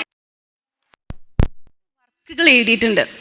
അതായത് ഒന്ന് സോങ് വിത്തൗട്ട് വേർഡ്സ്, വാക്കുകൾ വേണ്ടാത്ത പാട്ട്, പിന്നെ വേറൊരു വർക്കും കൂടി എഴുതിയിട്ടുണ്ട്. പക്ഷെ അത് പ്രസിദ്ധീകരിക്കാൻ ഒരിക്കലും ടോൾസ്റ്റോയ് സമ്മതിച്ചിരുന്നില്ല. അതുപോലെ ടോൾസ്റ്റോയ് എഴുതിയിട്ടുള്ള ക്രൂട്സ സൊണാറ്റ എന്ന് പറഞ്ഞൊരു നോവലുണ്ട്. അത് അന്നത്തെ റഷ്യൻ ഗവൺമെൻറ് ബാൻ ചെയ്തിരുന്നു. ആ ബാൻ ചെയ്ത സമയത്ത് അതിൻ്റെ ബാൻ നീക്കാൻ, അത് ശരിക്കും പറഞ്ഞു കഴിഞ്ഞാൽ സ്വന്തം ഭാര്യയെ കുറ്റപ്പെടുത്തിയിട്ട് എഴുതിയിട്ടുള്ള നോവലാണ് ക്രൂട്സ് സൊനാറ്റ. പക്ഷേ അത് നിരോധിച്ചുകൊണ്ട് അന്നത്തെ റഷ്യൻ ഗവൺമെൻറ് ഉത്തരവിട്ടു. പക്ഷെ അതിൻ്റെ ബാൻ നീക്കം ചെയ്യാൻ അതിൻ്റെ പിന്നാലെ പോയത് സോഫിയാണ്. അപ്പോൾ അങ്ങനെ നോക്കുന്ന സമയത്ത് അതുപോലെ ഇത്രയും വലിയ ബൃഹത്തായ നോവലാണ് war and piece. War and piece 1500 page ഉണ്ട്, 300ഓളം ക്യാരക്ടർ ഉണ്ട്, ഹിസ്റ്റോറിക്കൽ നോവലാണ്. ആ നോവൽ 12 പ്രാവശ്യം അന്നത്തെ കാലഘട്ടത്തിൽ ടൈപ്പ് റൈറ്റിംഗ് മെഷീൻ ഇല്ലാത്ത കാലഘട്ടത്തിൽ എന്ത് ചെയ്തു, കൈകൊണ്ട് പകർത്തി എഴുതിയത് സോഫിയായിരുന്നു. എന്നിട്ടും സോഫിയ ഒരു പുസ്തകം പ്രസിദ്ധീകരിക്കാൻ നോക്കിയ സമയത്ത് അത് ടോൾസ്റ്റോയെ അനുവദിച്ചിരുന്നില്ല. പിന്നീട് ഇവരുടെ ഒരു ഓർമ്മക്കുറിപ്പ് ഉണ്ടായിരുന്നു. ഓർമ്മക്കുറിപ്പ് അത് എനിക്ക് തോന്നുന്നു വേണു വി ദേശ് എന്ന് പറഞ്ഞിട്ടുള്ള ഒരു റൈറ്ററാണ് അത് ട്രാൻസ്ലേറ്റ് ചെയ്തത്. അതിൽ കൃത്യമായിട്ടും ടോൾസ്റ്റോയി എന്തൊക്കെയാണ് എങ്ങനെയാണ് എന്നുള്ളത് കൃത്യമായിട്ടും സോഫിയ അടയാളപ്പെടുത്തിയിട്ടുണ്ടായിരുന്നു. അതുപോലെ തന്നെ ടോൾസ്റ്റോയുടെ ശിഷ്യനായിട്ടുള്ള ചെർക്കോവുമായിട്ടുള്ള ഒരു റിലേഷൻഷിപ്പാണ് സ്വന്തം ദാമ്പത്യ ജീവിതം തന്നെ മോശമാക്കിയത് എന്നുള്ള രീതിയിലൊക്കെ സോഫിയുടെ ഓർമ്മക്കുറിപ്പുകൾ കൃത്യമായിട്ട് രേഖപ്പെടുത്തിയിരുന്നു. അപ്പോൾ അങ്ങനെ നോക്കുന്ന സമയത്ത് ശരിക്കും നമ്മൾ കാണാത്ത ഒരു ടോൾസ്റ്റോയിയെ നമുക്ക് കൃത്യമായിട്ടും സോഫിയയെ വെച്ച് വായിക്കുന്ന സമയത്ത് കൃത്യമായിട്ടും മനസ്സിലാക്കാൻ പറ്റും. അവസാന സമയത്ത് ടോൾസ്റ്റോയ് മരിക്കുന്ന സമയത്ത് റഷ്യയിലെ എല്ലാ ജനങ്ങളും ടോൾസ്റ്റോയിയെ വന്ന് കണ്ടിട്ടുണ്ടായിരുന്നു. പക്ഷേ സ്വന്തം ഭാര്യയായ 12 മക്കൾ പ്രസവിച്ച ടോൾസ്റ്റോയുടെ 12 മക്കൾ പ്രസവിച്ച ടോൾസ്റ്റോയിൻ്റെ ഭാര്യയ്ക്ക് ടോൾസ്റ്റോയിനെ കാണാനുള്ള അവകാശം ഉണ്ടായിരുന്നില്ല. അവർ ജനവാതിൽ കൂടെ ഏന്തി നോക്കുന്ന ഒരു കാഴ്ചയാണ് അന്നത്തെ പത്രങ്ങൾ കംപ്ലീറ്റ് പ്രസിദ്ധീകരിച്ച് റഷ്യൻ മാധ്യമങ്ങൾ കംപ്ലീറ്റ് പ്രസിദ്ധീകരിച്ച് സോഫിയ സ്വന്തം ഭർത്താവിനെ ഏന്തി നോക്കുന്ന, ജനവാതിലിൽ കൂടെ ഏന്തി നോക്കുന്ന ഒരു ചിത്രമാണ് അന്നത്തെ റഷ്യൻ മാധ്യമങ്ങൾ പുറത്തുവിട്ടത്. അപ്പം ഇങ്ങനെയൊക്കെയുള്ള ഒരു നറേറ്റീവ്സിൻ്റെ പിന്നാലെ പോയി ആ ഓർമ്മക്കുറിപ്പുകൾ വായിച്ച് ടോൾസ്റ്റോയ്ക്ക് ശിഷ്യനായിട്ടുള്ള ചെർക്കോവുമായിട്ടുള്ള റിലേഷൻഷിപ്പ്, അതുപോലെ ടോൾസ്റ്റോയി എന്നുള്ളൊരു മതം സ്ഥാപിച്ചു. അപ്പം അങ്ങനെയൊക്കെ വരുന്ന സമയത്ത് കൃത്യമായിട്ടും ആ ഒരു വിടവ് നമുക്ക് മനസ്സിലാക്കാൻ പറ്റും. പിന്നീട് സോഫിയയുടെ വ്യൂ പോയിന്റിൽ കൂടെയാണ് പിന്നീട് നമ്മൾക്ക് നോവലുകളൊക്കെ വായിക്കുന്ന സമയത്ത് കാണാൻ പറ്റുന്നത് കൃത്യമായിട്ടും ഒരു മിസോജിനിസ്റ്റിക് ആസ്പെക്റ്റ് ആരെടുത്തുന്നുണ്ടായിരുന്നു. ഒരു ക്രിട്ടിക്കൽ വ്യൂ പോയിന്റിലാണ് പറയുന്നത്. അപ്പോൾ അത് കൃത്യമായിട്ടും എല്ലാ വർക്കുകളിലും കാണാൻ പറ്റും. അത് ഞാൻ നേരത്തെ പറഞ്ഞ പോലെ തന്നെ ലിയോ ടോൾസ്റ്റോയ് ജീവിച്ചിരിക്കുന്നത് ഒരു പാട്രിയാർക്കൽ വ്യവസ്ഥിതിയുടെ ഭാഗം കൂടിയുള്ള ഒരാൾ എന്നുള്ള നിലയ്ക്ക് അത്തരത്തിലുള്ള വ്യൂ പോയിന്റിൽ കൂടെയാണ് ആ നോവലുകളൊക്കെ എഴുതിയിട്ടുള്ളത്. പിന്നീട് ഞാൻ എന്ത് ചെയ്തു, സോഫിയുടെ ഭാഗത്തു നിന്ന് ടോൾസ്റ്റോയിൻ്റെ വർക്കുകളെ, ജീവിതത്തെ ഒക്കെ വായിക്കാൻ ശ്രമിച്ചു. അതാണ് പിന്നീട് സൺഡേയിൽ പ്രസിദ്ധീകരിച്ചിട്ടുള്ള വർക്കാണ്. Thank you.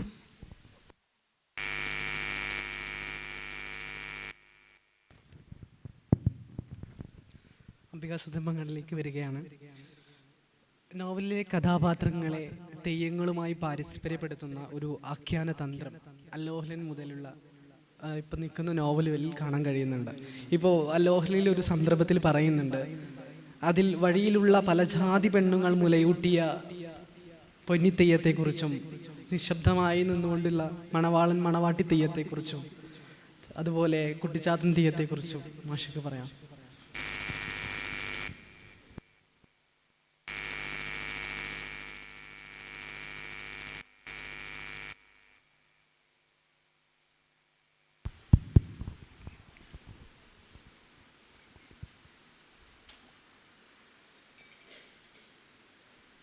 എന്തുകൊണ്ടാണ് തെയ്യത്തെക്കുറിച്ച് പിന്നെയും പിന്നെയും എഴുതുന്നത് എന്ന് എല്ലാവരും ചോദിക്കാറുണ്ട്. അത് എൻ്റെ തറവാട്ടിൽ നിറയെ തെയ്യങ്ങളാണ്. അച്ഛൻ്റെ തറവാട്ടിലും നിറയെ തെയ്യങ്ങളാണ്, അമ്മയുടെ തറവാട്ടിലും നിറയെ തെയ്യങ്ങളാണ്. ഗ്രാമത്തിൽ നിറയെ കാവുകളും പള്ളിയറകളും മുണ്ടികളും താനങ്ങളും അതിൽ നിറയെ പലമാതിരി തെയ്യങ്ങളാണ്. അടുത്ത ഗ്രാമങ്ങളിലേക്ക് പോയാലും. എന്നാൽ ഇതിൽ നിന്ന് രക്ഷപ്പെടാമല്ലോ എന്ന് വിചാരിച്ചിട്ടൊരു കല്യാണം കഴിച്ചപ്പോൾ ഭാര്യയുടെ തറവാട്ടിലും അവളുടെ ബന്ധു തറവാടുകളിലും നിറയെ തെയ്യങ്ങളാണ്.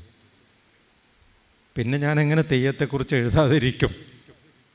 അമ്മയുടെ ഗർഭപാത്രത്തിൽ കിടക്കുമ്പോൾ തന്നെ ഞാൻ ആവർത്തിച്ച് കേട്ടതൊരു പക്ഷേ തെയ്യത്തിൻ്റെ ചെണ്ടക്കൂറ്റുകളും ഉരിയാട്ടങ്ങളും ചിലമ്പൊച്ചകളും ആയിരിക്കാൻ സാധ്യതയുണ്ട്. അപ്പം അതുകൊണ്ടാണ് തെയ്യങ്ങളിങ്ങനെ ആവർത്തിച്ച് തെയ്യത്തെക്കുറിച്ച് ഞാൻ 30ാമത്തെ കഥ ഇപ്പോൾ എഴുതി. ഒരനുഷ്ഠാനത്തെക്കുറിച്ച് 30 കഥകൾ എഴുതാൻ കഴിയുമോ എന്നുള്ളതൊരു വലിയ ചോദ്യമായിരിക്കാം. പക്ഷേ ഓരോ തെയ്യം കഥയിലും ഞാൻ പറയുന്നത് വ്യത്യസ്തമായ വിഷയങ്ങളാണ്.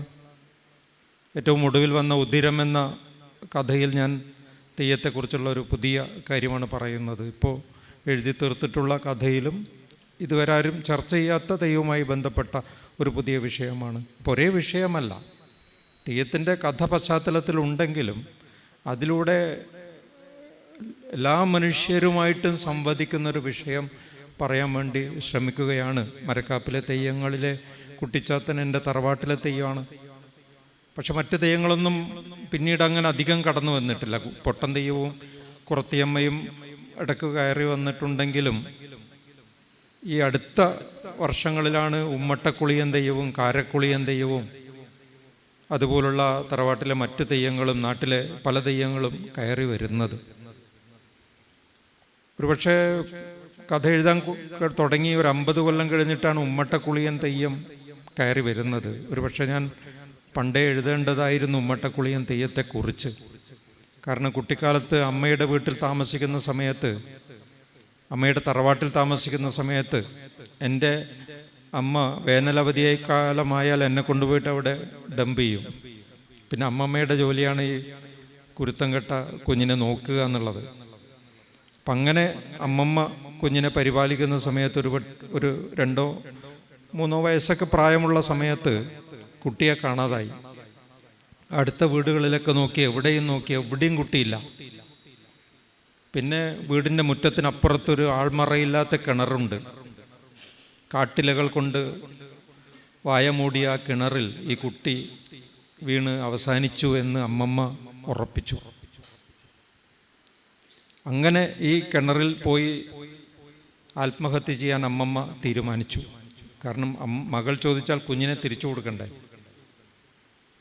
അങ്ങനെ നടന്നുപോയി ആ കിണറിൻ്റെ കപ്പിക്കയർ പിടിച്ച് ചാടാൻ ഒരുങ്ങുന്ന സമയത്താണ് അമ്മമ്മ പെട്ടെന്ന് ഓർത്തത്, തറവാട്ടിലെ തെയ്യങ്ങൾക്കെല്ലാം നേർച്ച പറഞ്ഞിട്ടുണ്ട്, വഴിപാട് പറഞ്ഞിട്ടുണ്ട്. പക്ഷെ ഒരാളെ വിട്ടുപോയി. ഉമ്മട്ടക്കുളിയൻ എന്ന കുസൃതിക്കാരനായ തെയ്യത്തെ വിട്ടുപോയി. കാരണം ആ തെയ്യത്തെ അവിടെ കെട്ടിയാടാറില്ല.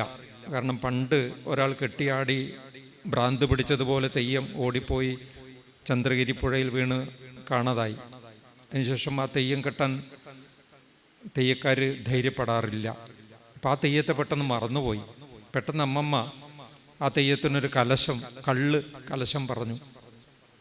അമ്മമ്മ പറയുന്നത് ആ നേരത്ത് തൻ്റെ കൈകളിൽ ആരോ വന്ന് പിടിക്കുന്നതായിട്ടും തന്നെ നടത്തിച്ച് കൊണ്ടുപോകുന്നതായിട്ടും ആ പണ്ടത്തെ വീടിൻ്റെ അകത്തെ മുറികളിലേക്ക് കൊണ്ടുപോയി ഇരുട്ട് മാത്രം, വൈദ്യുതിയൊന്നും ഇല്ലാത്ത കാലമാണല്ലോ, ഇരുട്ട് നിറഞ്ഞൊരു മുറിയിൽ എത്തിക്കുകയും ആ മൂലയിൽ കിടന്നുറങ്ങുന്ന കുഞ്ഞിനെ കാണിച്ചു കൊടുക്കുകയും ചെയ്തു എന്നാണ് അമ്മമ്മ എന്നോട് പറയുന്നത്.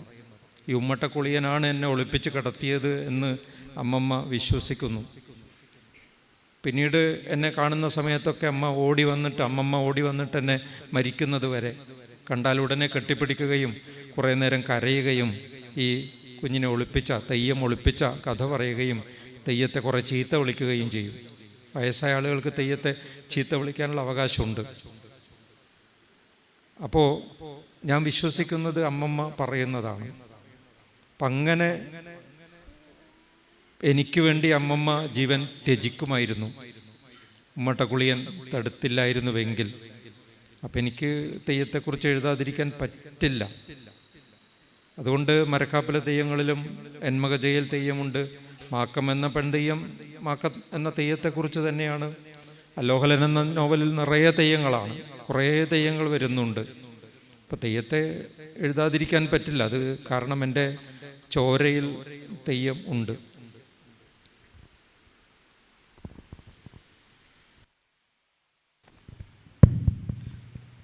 മാഷിൻ്റെ അല്ലോഹൽ എന്ന് പറയുന്ന നോവലിൽ വളരെ മെറ്റഫറായിട്ട് നിൽക്കുന്ന ഒരു തെയ്യമാണ് ഈ പൊന്നി തെയ്യം എന്ന് പറയുന്നത്, പൊന്നിയേമ്പ് തെയ്യം എന്നുള്ളത്. എനിക്ക് തോന്നിയിട്ടുണ്ട് അതൊരു ജാതിപരമായി നോക്കുന്ന സമയത്ത് ജാതിയെ ഇത്രമാത്രം ക്രിട്ടിക്കലായി നോക്കുന്ന ഒരു തെയ്യം എന്ന നിലയിൽ ഒരു സമയത്ത് നിൽക്കുന്നു. അതേപോലെ തന്നെ എനിക്ക് വേറൊരു തരത്തിൽ തോന്നിയത് മണവാളൻ മണവാട്ടി തെയ്യമാണ്. മാഷ് ഏതെങ്കിലും തരത്തിൽ സ്വയം ഒരു ഭാവനാത്മകമായിട്ട് ഒരു തെയ്യത്തെ സൃഷ്ടിച്ചിട്ടുണ്ടോ? അതായത് മണവാളൻ എന്നുള്ള തെയ്യം, അങ്ങനെ ഒരു തെയ്യം ഉണ്ടോ? അങ്ങനെ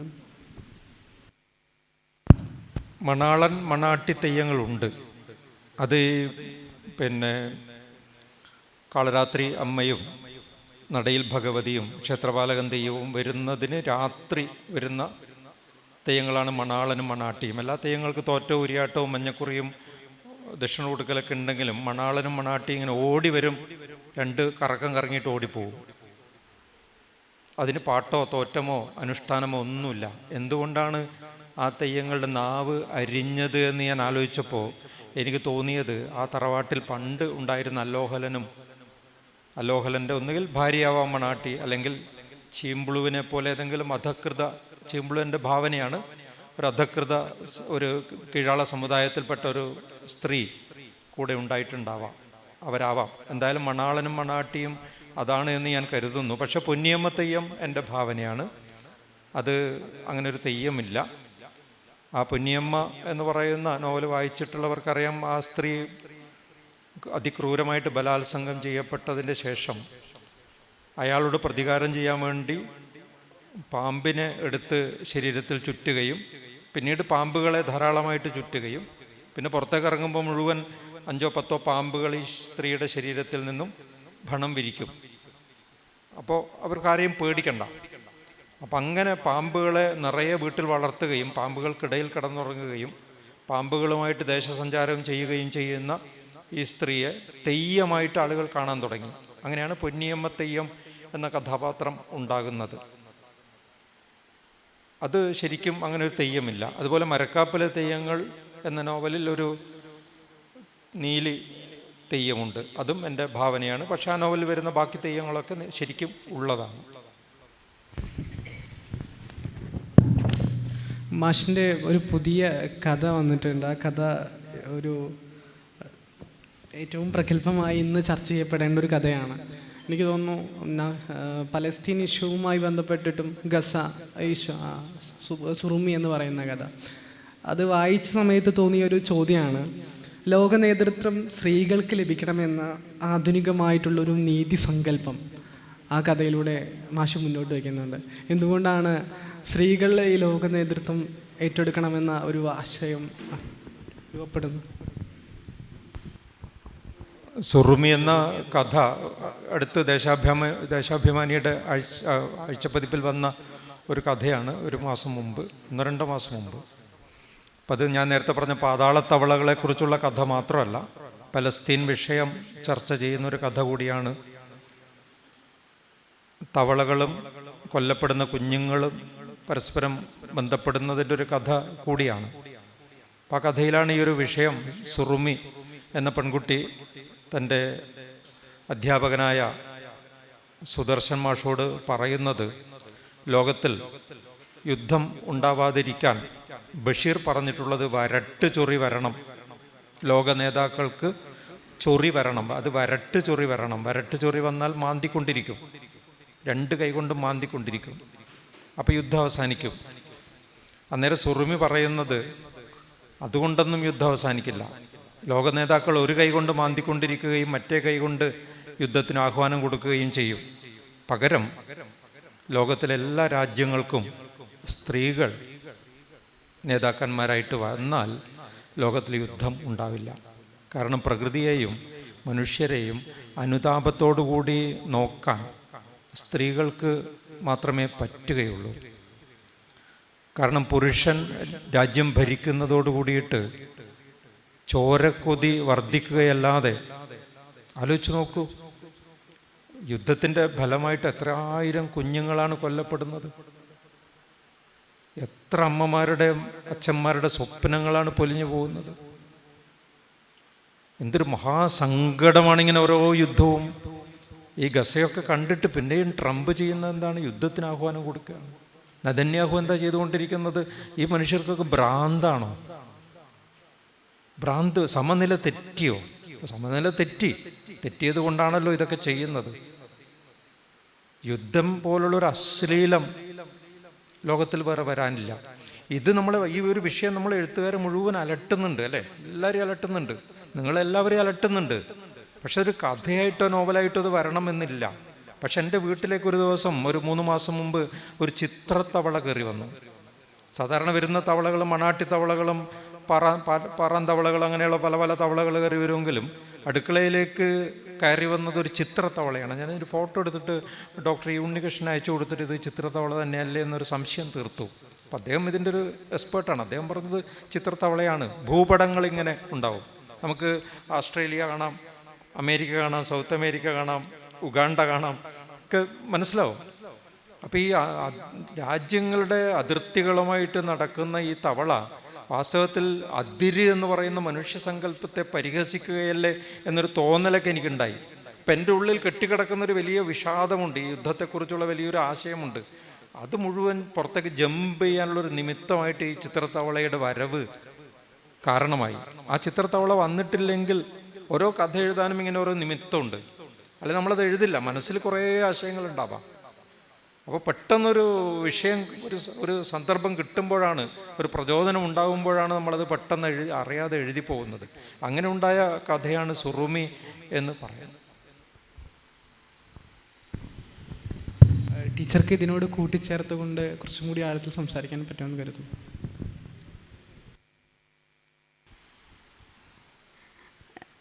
ഞാൻ വിചാരിക്കുന്നത് എല്ലാ നോവലുകളും എഴുതപ്പെടുന്നത് ഒരു സമൂഹത്തിൻ്റെ ഒരു ആന്തരികമായിട്ടുള്ള ഒരു ഘടന നമുക്ക് നോവലുകളിൽ കാണാൻ പറ്റും. എന്താണോ സമൂഹം, ആ സമൂഹം കൃത്യമായിട്ടും നമുക്ക് നോവലിൽ കാണാൻ പറ്റും.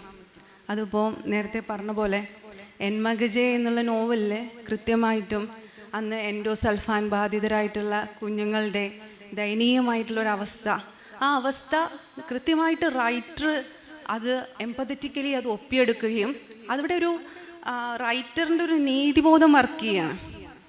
അപ്പം അവിടെ അത് എല്ലാവരിലേക്കും എത്തണം, ഭാഷയിൽ കൂടെ, എൻ്റെ ഭാഷയിൽ കൂടെ എല്ലാവരിലേക്കും എത്തണം, കണ്ണു തുറപ്പിക്കണം എന്നുള്ള ആ ഒരു മനസ്സാണ്, ആ ഒരു ചിന്തയാണ് അങ്ങനെയുള്ളൊരു നോവലിന് നിദാനമായത്.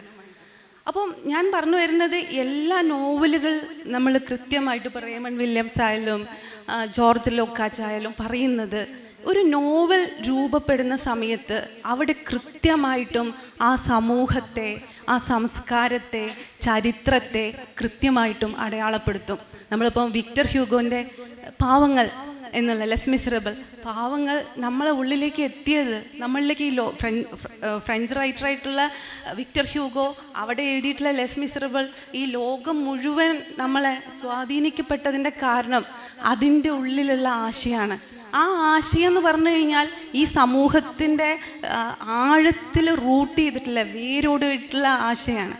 കാരണം സാധാരണ മനുഷ്യരെക്കുറിച്ച് നമ്മൾ ചിന്തിക്കാൻ തുടങ്ങിയത് നമ്മൾ ഈ നോവൽ എന്നുള്ള സാഹിത്യരൂപം വന്നതിൻ്റെ ശേഷം. നമ്മളെ ചർച്ചയുടെ ടൈറ്റിൽ അതല്ലേ, നോവൽ എന്നുള്ളതൊരു മാനവികതയുടെ ഒരു റെപ്രസെൻറ്റേഷനായിട്ട് വരുന്നതിൻ്റെ കാരണം അതാ. കാരണം ഇൻഡസ്ട്രിയലൈസേഷൻ ആയിരുന്നു ശരിക്കും പറഞ്ഞു കഴിഞ്ഞാൽ ആ മോഡേൺ, ശരിക്കും ആധുനികതയുടെ ഒരു ഉപോൽപ്പന്നമാണ് നോവല്. അതിൽ കൃത്യമായിട്ടും ആ ഇൻഡസ്ട്രിയലൈസേഷൻ കൊണ്ടുവന്നിട്ടുള്ള മിഡിൽ ക്ലാസ്, ആ മിഡിൽ ക്ലാസ്സാണ് നോവൽ വായിച്ചു തുടങ്ങുന്നത്. ആ സമയത്ത് ആ മനുഷ്യരുടെ, അതായത് അവിടെ നോവലിൻ്റെ ഒരു പ്രത്യേകത എന്ന് പറഞ്ഞാൽ വലിയൊരു ക്യാൻവാസ് ആണല്ലോ, എത്ര വേണമെങ്കിലും എഴുതാൻ പറ്റും. ഇത് എക്സ്റ്റെൻഡഡ് ഫോം ഓഫ് നറേഷന്. അപ്പം അതിൽ എത്ര പ്ലോട്ട് വേണമെങ്കിലും, എത്ര കഥാപാത്രങ്ങൾ വേണമെങ്കിലും, അങ്ങനെ ഒരു വലിയൊരു ക്യാൻവാസാണ് കൊണ്ടുവരുന്നത്. അപ്പം അതിൻ്റെ ഉള്ളിലേക്ക് ആ സമൂഹത്തിൽ ആഴ്ന്ന് കടന്നിട്ടുള്ള നീറുന്ന പ്രശ്നങ്ങളെ, സാധാരണ മനുഷ്യരുടെ ജീവിതത്തെ നമ്മൾ ആവിഷ്കരിക്കുകയാണ് ചെയ്യുന്നത്. ഇപ്പം അംബികാസുധൻ മാഷ് പറഞ്ഞ പോലെ തന്നെ തെയ്യമാണെങ്കിൽ കൃത്യമായിട്ടും തെയ്യത്തിൻ്റെ ഒരു നേച്ചർ നമുക്കറിയാം. അടിച്ചമർത്തപ്പെട്ട മനുഷ്യരുടെ ആത്മഭാഷണങ്ങളാണ് തെയ്യമായിട്ട് പുനർജനിക്കുന്നത്. അപ്പം ആ മാർജിനലൈസ്ഡ് ആയിട്ടുള്ള സൊസൈറ്റീൻ്റെ വേർഷൻ കേൾക്കണം. കേൾക്കാൻ നമുക്ക് എഴുതാൻ പറ്റിയൊരു മാധ്യമം അത് നോവൽ തന്നെയാണ്. ചെറുകഥേൻ്റെ സമയത്ത് ചെറുകഥയ്ക്ക് അവിടെ ഭയങ്കര ലിമിറ്റേഷൻ വരുന്നുണ്ട്. ഒരു പ്ലോട്ട്, കുറച്ച് ക്യാരക്ടർ, അപ്പോൾ അതിൻ്റെ ഉള്ളിൽ എഴുത്തുകാരൻ അനുഭവിക്കുന്ന ഭയങ്കരമായിട്ടുള്ള ഒരു നിസ്സഹായത ഉണ്ട്. പക്ഷേ ഈ നിസ്സഹായതനെ മറികടക്കുന്ന നോവലാണ്. ആ നോവലിലേക്ക് കൃത്യമായിട്ടും ആ സമൂഹത്തിൻ്റെ ആന്തരിക ഘടന കൊണ്ടുവരികയും ചരിത്രത്തെ, സംസ്കാരത്തെ കൃത്യമായിട്ട് അതിലേക്ക് കൊണ്ടുവരാൻ കഴിയുകയും ചെയ്യും. അപ്പോൾ നേരത്തെ ഞാൻ സംസാരിച്ച പോലെ അംബികാസുധൻ മാഷിൻ്റെ നോവലായാലും ഗണേഷ് മാഷിൻ്റെ നോവലായാലും ടോൾസ്റ്റോയിൻ്റെ നോവലായാലും ഹ്യൂഗോ, ടാഗോർ, എല്ലാ നോവലുകളും നമ്മളെ മുന്നിലേക്ക് കൊണ്ടുവരുന്നത് ആ സമൂഹത്തിൽ ആഴ്ന്നിറങ്ങിയിട്ടുള്ള സാമൂഹിക പ്രശ്നങ്ങളാണ്, ആ സമൂഹത്തിൻ്റെ ഘടനയാണ്.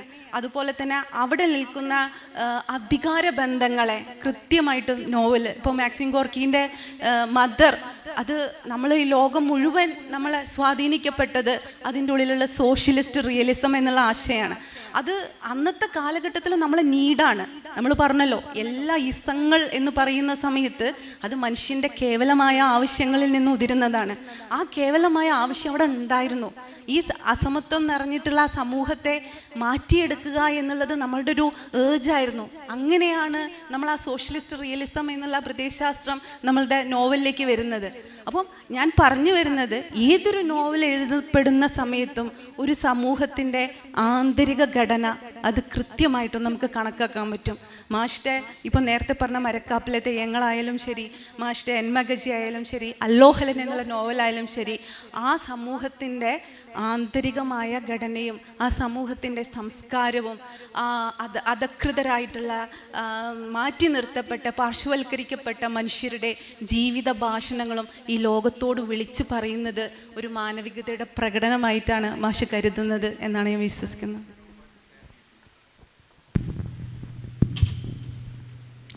ഗണേഷ് മാഷിൻ്റെ ഭംഗ എന്ന് പറയുന്ന നോവലിൽ അതിൻ്റെ സഞ്ചാരം വളരെ വ്യത്യസ്തമാണ്. അതിൻ്റെ ഞാൻ വായിക്കുന്ന സമയത്ത് എനിക്ക് തോന്നിയിട്ടുള്ളൊരു കാര്യം അതിൻ്റെ ഘടനയാണ്.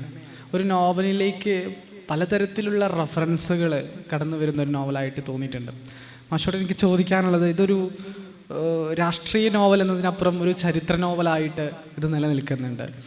അതിൽ രൂപപ്പെടുത്തിയിട്ടുള്ള ഒരു ആഖ്യാനത്തെക്കുറിച്ച്, പ്രത്യേകിച്ച് ബംഗാളിൽ ഈ നക്സൽ, അത് ഈ സൽബാരി, അതുപോലെ തന്നെ ജയിൽബാൽഗുരി, അങ്ങനെയുള്ള പ്രദേശങ്ങളിലൊക്കെ പോയിട്ട് ഡാറ്റ കളക്ട് ചെയ്യുകയും ആ ഡാറ്റയ്ക്ക് അനുസൃതമായിട്ട് തന്നെ അവിടെ നിലനിൽക്കുന്ന വാമൊഴി, അതായത് അവരുടെ ഭാഷയിലുള്ള ചില എഴുത്തുകളെ, ബംഗാളി ഗാനങ്ങൾ ഉൾപ്പെടെ ആ നോവലിലേക്ക് ഉൾച്ചേർത്തിട്ടുണ്ട്. ഇത്തരത്തിൽ ഒരു വ്യത്യസ്തമായിട്ടുള്ളൊരു ആഖ്യാനം രൂപപ്പെടുത്താൻ ഭംഗ എന്ന് പറയുന്ന നോവലിലൂടെ മാഷ് ശ്രമിച്ചിട്ടുണ്ട്. അതിനെക്കുറിച്ച് മാഷിക്ക് എന്താ പറയാനുള്ളത്? ഞാൻ എടുക്കുന്ന എല്ലാ മൈക്കിൻ്റെ ശബ്ദം പോകുന്നു. ശരി. അപ്പോൾ നോവലിനെ കുറിച്ച് എനിക്ക് തോന്നുന്നതേ, ശ്രീകല ടീച്ചർ പറഞ്ഞ പോലെ ഈ നോവല് ഈ ഒരു ആന്തരിക ഘടനയെ രൂപപ്പെടുത്തുന്നു എന്ന് പറയുമ്പോൾ ഏറ്റവും വലിയ സോഷ്യലിസ്റ്റ് നോവലിസ്റ്റാണെന്ന് തോന്നുന്നു. ഈ നോവലിസ്റ്റ് ചെയ്യുന്നത് എന്താ വെച്ചാൽ, ഭിന്ന തരക്കാരായ ആളുകളുടെ ഭിന്ന സോഷ്യൽ സ്ട്രാറ്റയെ നിർമ്മിച്ചെടുക്കുകയാണ് ചെയ്യുന്നത്. ഉള്ളതും ഇല്ലാത്തതുമായുള്ളത് നിർമ്മിച്ചെടുക്കുന്നു എന്നുള്ളതാണ്. അങ്ങനെ വലിയൊരു അധികാരം കൂടി ഈ നോവലിസ്റ്റിൻ്റെ കയ്യിലുണ്ട്. പലതരത്തിലുള്ള ആളുകളെ, പലതരത്തിലുള്ള വിഭാഗങ്ങളെ അത് ഭാവന ചെയ്യാനും കൂടി കഴിയുന്നു എന്നുള്ളതാണ്. യാഥാർത്ഥ്യം തന്നെ ആവണമെന്നില്ലല്ലോ. ഈ പറഞ്ഞ പോലെ ഒരു തെയ്യം പുതിയതായി ഞാൻ ഉണ്ടാക്കി എന്നാണ് പറയുന്നത്, അല്ലേ? അപ്പോൾ അത്തരത്തിൽ വലിയൊരു സോഷ്യലിസ്റ്റ് പ്രവർത്തനം അതാണ് നോവലിസ്റ്റ് ചെയ്യുന്നത് എന്ന് തോന്നുന്നു.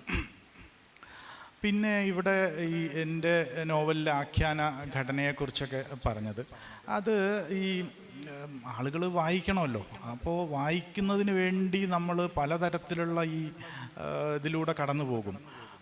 പലതരത്തിലുള്ള തന്ത്രമെന്ന് വേണമെങ്കിൽ അതിനെ പറയാം. പലതരത്തിലുള്ള രീതികൾ നമ്മൾ സ്വീകരിക്കുന്നു. അങ്ങനെ ചിലയിടത്ത് കത്തുകൾ വരും, ചിലയിടത്ത് വെറും പറച്ചിൽ വരും, ചിലയിടത്ത് സംഭാഷണങ്ങൾ വരും, ചിലയിടത്ത് ചിലപ്പോൾ റൂട്ട് മാപ്പൊക്കെ വരും, വഴികൾ പറഞ്ഞു കൊടുക്കുന്നത്. ലണ്ടൻ ബത്തേരിയിൽ ലുത്തിനിയിൽ നമുക്കറിയാം ബിരിയാണിയുടെ പാചകക്കുറിപ്പ് റെസിപ്പിയാണ് ഒരു കഥയുടെ ഒരു വഴിയിലേക്ക് കൊണ്ടുപോകാൻ NS മാധവൻ ഉപയോഗിക്കുന്നത്. മാധവൻ സാർ അടുത്ത സമാപന സമ്മേളനത്തിൽ നമ്മുടെ അവിടെ പങ്കെടുക്കുന്നുണ്ടല്ലോ. അപ്പോൾ ഇത്തരത്തിൽ എഴുത്തുകാർ ഇങ്ങനെ പലതരത്തിലുള്ള ക്രിയാതന്ത്രങ്ങൾ എന്ന് വേണമെങ്കിൽ പറയാം, എൻ പ്രഭാകരൻ മാഷിനെ പോലെയുള്ള ആളുകൾ അങ്ങനെ ആഖ്യാന തന്ത്രം എന്ന് പ്രയോഗിക്കരുത് എന്നൊക്കെ എഴുതിയിട്ടുണ്ട്. അത് തന്ത്രമല്ല, സ്വാഭാവികമായിട്ട് വരേണ്ടതാണ് എന്ന മട്ടിൽ. അപ്പോൾ എന്തായാലും ഇത്തരത്തിൽ വലിയ ഒരു ഭൂമികയെ നിർമ്മിച്ചെടുക്കുന്ന ഒരു പണിയാണ് നോവലിസ്റ്റ് ചെയ്യുന്നത് എന്നുള്ളതാണ്. ഇപ്പോൾ നമുക്ക് നേരത്തെ അറിയാമല്ലോ, ഇന്ദുലേഖയിലെ ഒരു അധ്യായം ഇല്ലാതെയാണ്, 18-ാം അധ്യായം ഇല്ലാതെയും ഇന്ദുലേഖ വായിക്കപ്പെട്ടിട്ടുണ്ട്. 18-ാം അധ്യായത്തോട് ചേർത്ത് വെച്ചാണ് പിന്നീട് ഇന്ദുലേഖ കൂടുതലായിട്ട് അതിൻ്റെ സംവാദത്തിൻ്റെ സാധ്യതകളുമൊക്കെ ആയിട്ട് ഇന്ദുലേഖ വായിക്കപ്പെട്ടത്. അപ്പോൾ ഇത്തരത്തിൽ നോവലിസ്റ്റിന് അങ്ങനെ വലിയൊരു ഇതുണ്ട്. എൻ്റെ ഈ ബംഗയെക്കുറിച്ച് പറയുമ്പോൾ ഞാനതിൻ്റെ ആമുഖത്തിൽ കുറേ പേരുടെ പേരുകളും ഒക്കെ നന്ദി പറയുണ്ടായി. അത് പറയാതിരിക്കാൻ വയ്യ എന്നുകൊണ്ട് പറഞ്ഞതാണ്. പല ബംഗാളി ഗസലുകൾ, ബംഗാളിലെ പല പാട്ടുകൾ, പല കഥകൾ, ചില ഈ ഗോത്ര കഥകൾ അല്ലെങ്കിൽ നാടൻ കഥകൾ, ഇതൊക്കെ എനിക്ക് അവിടെയുള്ള പല സുഹൃത്തുക്കളും പറഞ്ഞു തന്നതാണ്. ചിലർ ട്രാൻസ്ലേറ്റ് ചെയ്തിട്ടുണ്ട് മലയാളത്തിൽ. നമ്മുടെ യൂണിവേഴ്സിറ്റിയിൽ തന്നെ രോഷ്നി സ്വപ്ന ചില വരികൾ എനിക്ക്, ബംഗാളിയിലെ വരികൾ എനിക്ക് ട്രാൻസ്ലേറ്റ് ചെയ്ത് തന്നിട്ടുണ്ട്. ബംഗാളിയിൽ നിന്ന് ഇംഗ്ലീഷിലേക്ക്, ഇംഗ്ലീഷിൽ നിന്ന് മലയാളത്തിലേക്ക്. അങ്ങനെ ഇത്തരത്തിൽ പലരുടെ ഒരു പ്രവർത്തനമായി കൂടി ഒരു നോവൽ മാറാം എന്ന് എന്നെ പഠിപ്പിച്ച നോവൽ കൂടിയാണ് ബംഗ. ഗണേഷ് മാഷിനോട് തന്നെയാണ്. മാഷ് ആ നോവലിൽ ഒരാളുടെ കഥ പറയാൻ വേണ്ടിയിട്ട് ഒരുപാട് കഥാപാത്രങ്ങളെ സൃഷ്ടിച്ചിട്ടുണ്ട് ആ നോവലിൽ. അവരിൽ ഓരോരുത്തരിലും പല രീതിയിലുള്ള വിപ്ലവ ചിന്തകൾ രൂപപ്പെടുത്തുന്നുണ്ട്. അതിനെക്കുറിച്ച് മാഷ് എന്താണ്? അത് ഈ നേരത്തെ പറഞ്ഞതുപോലെ ഞാൻ എൻ്റെ ആമുഖത്തിൽ പറഞ്ഞിട്ടുണ്ട്, ഒരാൾക്ക് കനു സന്യാലിന് മാത്രമായിട്ടൊരു ചരിത്രമില്ലല്ലോ, ഒരു നക്സലൈറ്റിന് മാത്രമായിട്ടൊരു ചരിത്രമില്ല. മറിച്ച് അതിനോടനുബന്ധിച്ച് പലതും ചേർന്നാണ് ഒരു ചരിത്രം രൂപപ്പെടുന്നത്. ഞാനൊരു പക്ഷേ അമിതാവ് ഘോഷിൻ്റെയൊക്കെ വലിയ ആരാധകനാണ്. അമിതാവ് ഘോഷിൻ്റെയൊക്കെ നോവലുകൾ ഇത്തരത്തിൽ വലിയൊരു തിരമാലയടിക്കുന്നത് പോലെ അങ്ങനെയാണ് ഒരു മനുഷ്യനെ പ്ലേസ് ചെയ്യാൻ ഇഷ്ടപ്പെടുന്നത്. അല്ലാതെ ഒരു മാതാവിൻ്റെയും പിതാവിൻ്റെയും ഒരു ആളായിട്ട് ഒരു ആൾ ജനിച്ചു അങ്ങനെയല്ല. മറിച്ച് സാമൂഹ്യ തിരമാലക്കിടയിൽ ഈ തരി എവിടെയാണ് എന്നുള്ള ഒരു അന്വേഷണമാണ് ഒരു മനുഷ്യൻ്റെ ജീവിതത്തെക്കുറിച്ച് അന്വേഷിക്കുമ്പോൾ യഥാർത്ഥത്തിൽ അതിനെ കുറച്ചുകൂടി വ്യാപ്തിയിൽ കാണാൻ നമ്മെ സഹായിക്കുക എന്നുള്ളത് കൊണ്ടാണ് പലതരത്തിലുള്ള ഇത് വന്നത്. ബംഗാളിൻ്റെ മൊത്തം ഒരു ചരിത്രം പറഞ്ഞുകൊണ്ടാണ്, ബംഗാളിൻ്റെ വിശാലമായ ചരിത്രത്തിൽ എവിടെയാണ് ഈ കനു എന്നുള്ളൊരു അന്വേഷണം കൂടിയാണ് ആ നോവൽ. അതുകൊണ്ട് തന്നെ സ്വാഭാവികമായിട്ട് വരും. മാത്രമല്ല, ബംഗാളിൻ്റെ ചരിത്രം മാത്രമല്ല, കേരളത്തിൻ്റെ ചില ചരിത്ര വശങ്ങളിലേക്കും കൂടി ഈ നോവലിലേക്ക് ഞാനൊന്ന് ഒരു ആലോചന നടത്തിയിരുന്നു. കാരണം അതുകൊണ്ടാണ് കേരളത്തിൽ നിന്ന് കുറച്ച് പേര് ബംഗാളിലൊരു വാർഷിക മീറ്റിന് പോകുന്നതായിട്ടാണ് ഈ നോവൽ സങ്കല്പിക്കുന്നത്. അങ്ങനെ അവിടെ നടത്തുന്ന യാത്രയും ബംഗാളിനെക്കുറിച്ചും കനുവിനെക്കുറിച്ചും അറിയുന്ന അന്വേഷണവുമായിട്ടാണ് ഇതിൻ്റെ കഥ ഞാൻ വികസിപ്പിച്ചിട്ടുള്ളത്, ഈ നോവലിലെ കഥ ഞാൻ വികസിപ്പിച്ചിട്ടുള്ളത്. അപ്പോൾ ഈ പോകുന്ന 6 പേരും 6 തരത്തിലുള്ള റെപ്രസെൻറ്റേഷൻ കൂടിയാണ്. അത് സൗത്ത് ഇന്ത്യയുടെ ഒരു റെപ്രസെൻറ്റേഷനുണ്ട്, ഇവിടുന്ന് തന്നെയുള്ള പല തരത്തിലുള്ള ആളുകളുടെ ഉണ്ട്. അതിൽ തന്നെ ഒരു കഥാപാത്രം പറയുന്നത് പോലെ കേരളത്തിൻ്റെ ഭൂപടത്തിൽ പതിഞ്ഞു കിടക്കുന്ന ഒരു അദൃശ്യമായ, അല്ലെങ്കിൽ കാണാൻ ബുദ്ധിമുട്ടുള്ളതും എന്നാൽ എളുപ്പത്തിൽ കാണാൻ കഴിയുന്നതുമായുള്ള ഒരു പൂണൂലുണ്ടല്ലോ കേരളത്തിൻ്റെ ഭൂപടത്തിൽ, അതെങ്ങനെ പറിച്ചു കളയാം എന്നല്ലേ നമ്മൾ ആലോചിക്കേണ്ടത് എന്നൊക്കെ ഒരു കഥാപാത്രം പറയുന്നുണ്ടല്ലോ. അപ്പോൾ ഇത്തരത്തിൽ അതിനെ എന്ത് പറയുമ്പോഴും അതിനെ പൊളിറ്റിക്കലായിട്ട് എങ്ങനെ രാഷ്ട്രീയമായിട്ട് സ്ഥാപിച്ചെടുക്കാം എന്നുള്ള ഒരു ആലോചന കൂടി അതിൻ്റെ പിന്നിൽ നടന്നിട്ടുണ്ട്. ഇപ്പോൾ തന്നെ ഞാൻ നോവലിനെ കുറിച്ച് വളരെ കൂടുതൽ പറഞ്ഞു എന്ന് തോന്നുന്നു. ഇതിനെക്കുറിച്ച് കൂടുതൽ ചോദിക്കും. നേരത്തെ ശ്രീകല നളിനി ജമീലയെക്കുറിച്ച് പറഞ്ഞപ്പോൾ ഒരു കാര്യം കൂട്ടിച്ചേർക്കാമെന്ന് തോന്നിയത്, സമീപകാലത്തൊരു മെയിൽ പ്രോസ്റ്റിറ്റ്യൂട്ട് ഒരു അഭിമുഖം കൊടുക്കുകയും വലിയ ചർച്ചകൾക്ക് സാമൂഹ്യ മാധ്യമങ്ങളിൽ കാരണമാവുകയും ചെയ്ത സമയത്ത് ഇപ്പോഴും ഞാൻ ഓർത്തത് ശബ്ദങ്ങളെന്ന ബഷീറിൻ്റെ പുസ്തകം, അതിലൊരു 12 അധ്യായങ്ങളിൽ ഒന്നിൻ്റെ പേര് ആൺവേശ്യ പുരുഷവേശ്യ എന്നാണ്. ശബ്ദങ്ങൾ എഴുതപ്പെട്ടത് 47-ലാണ്. 47-ലാണ് തോട്ടിയുടെ മകനും വന്നത്. 47-ലാണ് നമുക്ക് സ്വാതന്ത്ര്യം കിട്ടിയത്. ഞാനെപ്പോഴും വിശ്വസിക്കുന്നത് മലയാള നോവലിന് സ്വാതന്ത്ര്യം കിട്ടിയത് 47-ൽ തോട്ടിയുടെ മകനും ശബ്ദങ്ങളും പുറത്തു വന്നിട്ടാണ്. അതുവരെ നമുക്ക് നോവൽ സാഹിത്യമുണ്ട്, ശക്തമായിട്ട് മുന്നോട്ട് പോകുന്നുണ്ട്. സരസ്വതി വിജയൻ തൊട്ടുള്ള വലിയ മുന്നേറ്റങ്ങളൊക്കെ നമുക്ക് തുടക്കകാലം മുതൽ തന്നെ ഉണ്ട്. എങ്കിൽ പോലും അങ്ങേയറ്റം പ്രാന്തവൽക്കരിക്കപ്പെട്ട മനുഷ്യരെ മുഖ്യധാരയിലേക്ക് എഴുത്തിൽ കൊണ്ടുവന്നിട്ട്, തൊട്ടിയുടെ മകൻ്റെ പ്രമേയമൊന്നും നിങ്ങളോട് പറയേണ്ട കാര്യമില്ലല്ലോ. അതായത് മനുഷ്യ വിസർജ്യം ബക്കറ്റിൽ കോരിയിട്ട് തലയിൽ വെച്ച് ആലപ്പുഴ ടൗണിലൂടെ നടന്ന് ഡിപ്പോയിൽ കൊണ്ടുപോയി അവിടെ ശേഖരിക്കുന്ന ജോലി ചെയ്തിരുന്ന അമേധ്യത്തിൽ കുളിച്ച മനുഷ്യരെ നായകനും നായികയുമാക്കിക്കൊണ്ട് ആ മനുഷ്യ വിസർജ്യത്തിൻ്റെ അരികിൽ നിന്ന് വള്ളിയും ചുടലമുത്തുവും പ്രണയം പങ്കിടുന്നതിനെ കുറിച്ച് പറഞ്ഞുകൊണ്ട് ആലോചിക്കുക. അല്ലാതെ മട്ടുപ്പാവിലിരുന്നു കൊണ്ട് ഇന്ദുലേഖ തൊപ്പി തുന്നുകയും താഴത്ത് നിലാവെളിച്ചത്തിലൂടെ നടക്കുന്ന മാധവനെ നോക്കുകയും ചെയ്യുന്നൊരു പ്രണയം നമ്മൾ മുമ്പ് കണ്ടിട്ടുണ്ട്. സുഭദ്രയുടെ പ്രണയം നമ്മൾ കണ്ടിട്ടുണ്ട്. പക്ഷേ ഇവിടെ വരുമ്പോൾ നമ്മൾ കാണുന്നത് വേറെ ഒരു ലോകമാണ്. ആ വിസർജ്യത്തിൽ നിലാവ് വീണ് ശോഭിക്കുന്നത് തകഴി നമുക്ക് കാണിച്ചു തന്നിട്ടുണ്ട്. അതേ സമയത്ത് ശബ്ദങ്ങളെന്ന പുസ്തകത്തിൽ കള്ളന്മാരും വേശ്യകളും ആൺവേശ്യകളും ഗുണ്ടകളും എല്ലാ സമൂഹത്തിൻ്റെ പ്രാന്തവൽക്കരിക്കപ്പെട്ട തെരുവിൽ കഴിയുന്ന എല്ലാ മനുഷ്യരും അതിൻ്റെ എല്ലാ എല്ലാ സ്വാഭാവികമായ അവസ്ഥയോടും കൂടി ആ നോവൽ നമ്മളെ ഞെട്ടിച്ച് ഉണർത്തിയൊരു നോവലാണ്. ആ നോവൽ വന്ന സമയത്ത് അതിനെ നിരോധിക്കാൻ വേണ്ടിയിട്ടുള്ള ജാഥകൾ വരെ കേരളത്തിലുണ്ടായിരുന്നു. വലിയ നിരൂപകരതിനെതിരെ വലിയ ശബ്ദമുണ്ടാക്കിയിരുന്നു. അതിനിശ്ചിതമായിട്ട് വിമർശിക്കപ്പെട്ടിരുന്നു. പക്ഷേ ഇപ്പോഴും ഞാൻ 33 വർഷം എൻ്റെ കോളേജിലെ വിദ്യാർത്ഥികളോട് പറഞ്ഞു കൊണ്ടിരുന്നത് മലയാളത്തിലെ ഏറ്റവും നല്ല നോവൽ, മികച്ച നോവൽ ശബ്ദങ്ങളാണ് എന്നാണ് എൻ്റെ അഭിപ്രായമാണ്. നിങ്ങൾക്ക് വേറെ അഭിപ്രായം ഉണ്ടാവണമെന്ന് കുട്ടികളോട് ഞാൻ പറയും. ശബ്ദങ്ങളാണ്. ആ നോവലിലാണ് മലയാളത്തിൻ്റെ പരിസ്ഥിതി സാഹിത്യം തുടങ്ങുന്നത്. അത് നിരൂപകരാരും ഇന്ന് വരെ ചൂണ്ടിക്കാണിച്ചിട്ടില്ല. നിങ്ങൾക്ക് പൊക്കിൾ ഉണ്ടോ എന്ന ചോദ്യവും ഭൂമിയുടെ ചോരയാണ് വെള്ളം എന്ന വാക്യവും പോലെയുള്ള, ഇനി ഭൂമി ജീവിച്ചിരിക്കുമോ, മരിച്ചവരുടെ ഭൂമിയാണോ ഇനി ഉണ്ടാവാൻ പോകുന്നത് പോലെയുള്ള പ്രവചന സദൃശമായ ഒരുപാട് ചോദ്യങ്ങൾ ചോദിച്ചുകൊണ്ട് ഈ ഭൂമിയിലുള്ള മനുഷ്യർ മാത്രമല്ല എല്ലാവരും ഏകോദര സഹോദരങ്ങളാണ്. കലാച്ചി എന്ന ഏറ്റവും പുതിയ നോവലിൽ മീര അവതരിപ്പിക്കുന്നത് വിശ്വമനുഷ്യൻ എന്നൊരു സങ്കല്പമാണ്. ആ സങ്കല്പം ബഷീറിൻ്റെ ഈ പുസ്തകത്തിൽ ശാസ്ത്രീയമായിട്ട് തന്നെ അവതരിപ്പിച്ചു എന്ന് പറയാം. പക്ഷെ ബഷീർ അവതരിപ്പിക്കുന്നത് ശാസ്ത്രീയമായിട്ടല്ല. എല്ലാ മനുഷ്യരും തുല്യരാണ് എന്ന് മാത്രമല്ല, നോവലിൻ്റെ അവസാനം എത്തുമ്പോൾ അദ്ദേഹം പറയുന്നത് ഈ ലോകത്തിലുള്ള പുഴുക്കളും പ്രാണികളും പാമ്പുകളും മനുഷ്യരും എല്ലാം ഒരേ കുടുംബത്തിൽ അംഗങ്ങളാണ് എന്ന് പറയുമ്പോൾ അതിന് 10-50 കൊല്ലം കഴിഞ്ഞിട്ടാണ്, അല്ലെങ്കിൽ 75 കൊല്ലം കഴിഞ്ഞിട്ടാണ്, 2000ൻ്റെ തുടക്കത്തിലാണ് ജിനോം തിയറി വരുന്നത്.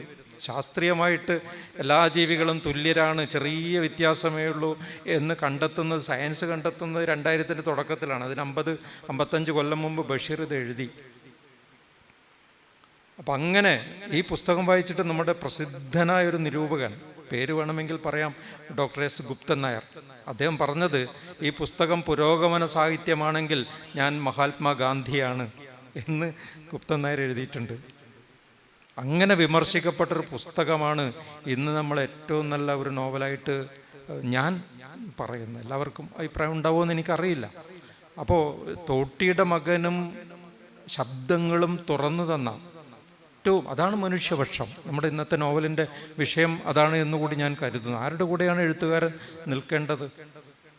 നീതികേടിൻ്റെ തടവറയിൽപ്പെട്ടുപോയ മനുഷ്യരുടെ കൂടെ നിൽക്കുക, മാനവികതയുടെ കൂടെ നിൽക്കുക, സ്നേഹത്തിൻ്റെയും കാരുണ്യത്തിൻ്റെയും കൂടെ നിൽക്കുക. അനീതിക്കെതിരായിട്ട് ഒരു പോരാട്ടം. എഴുത്ത് പട്ടാളക്കാരൻ എന്നാണ് ബഷീർ സ്വയം വിശേഷിപ്പിച്ചിട്ടുള്ളത് ഓർമ്മയുടെ അറകളിൽ.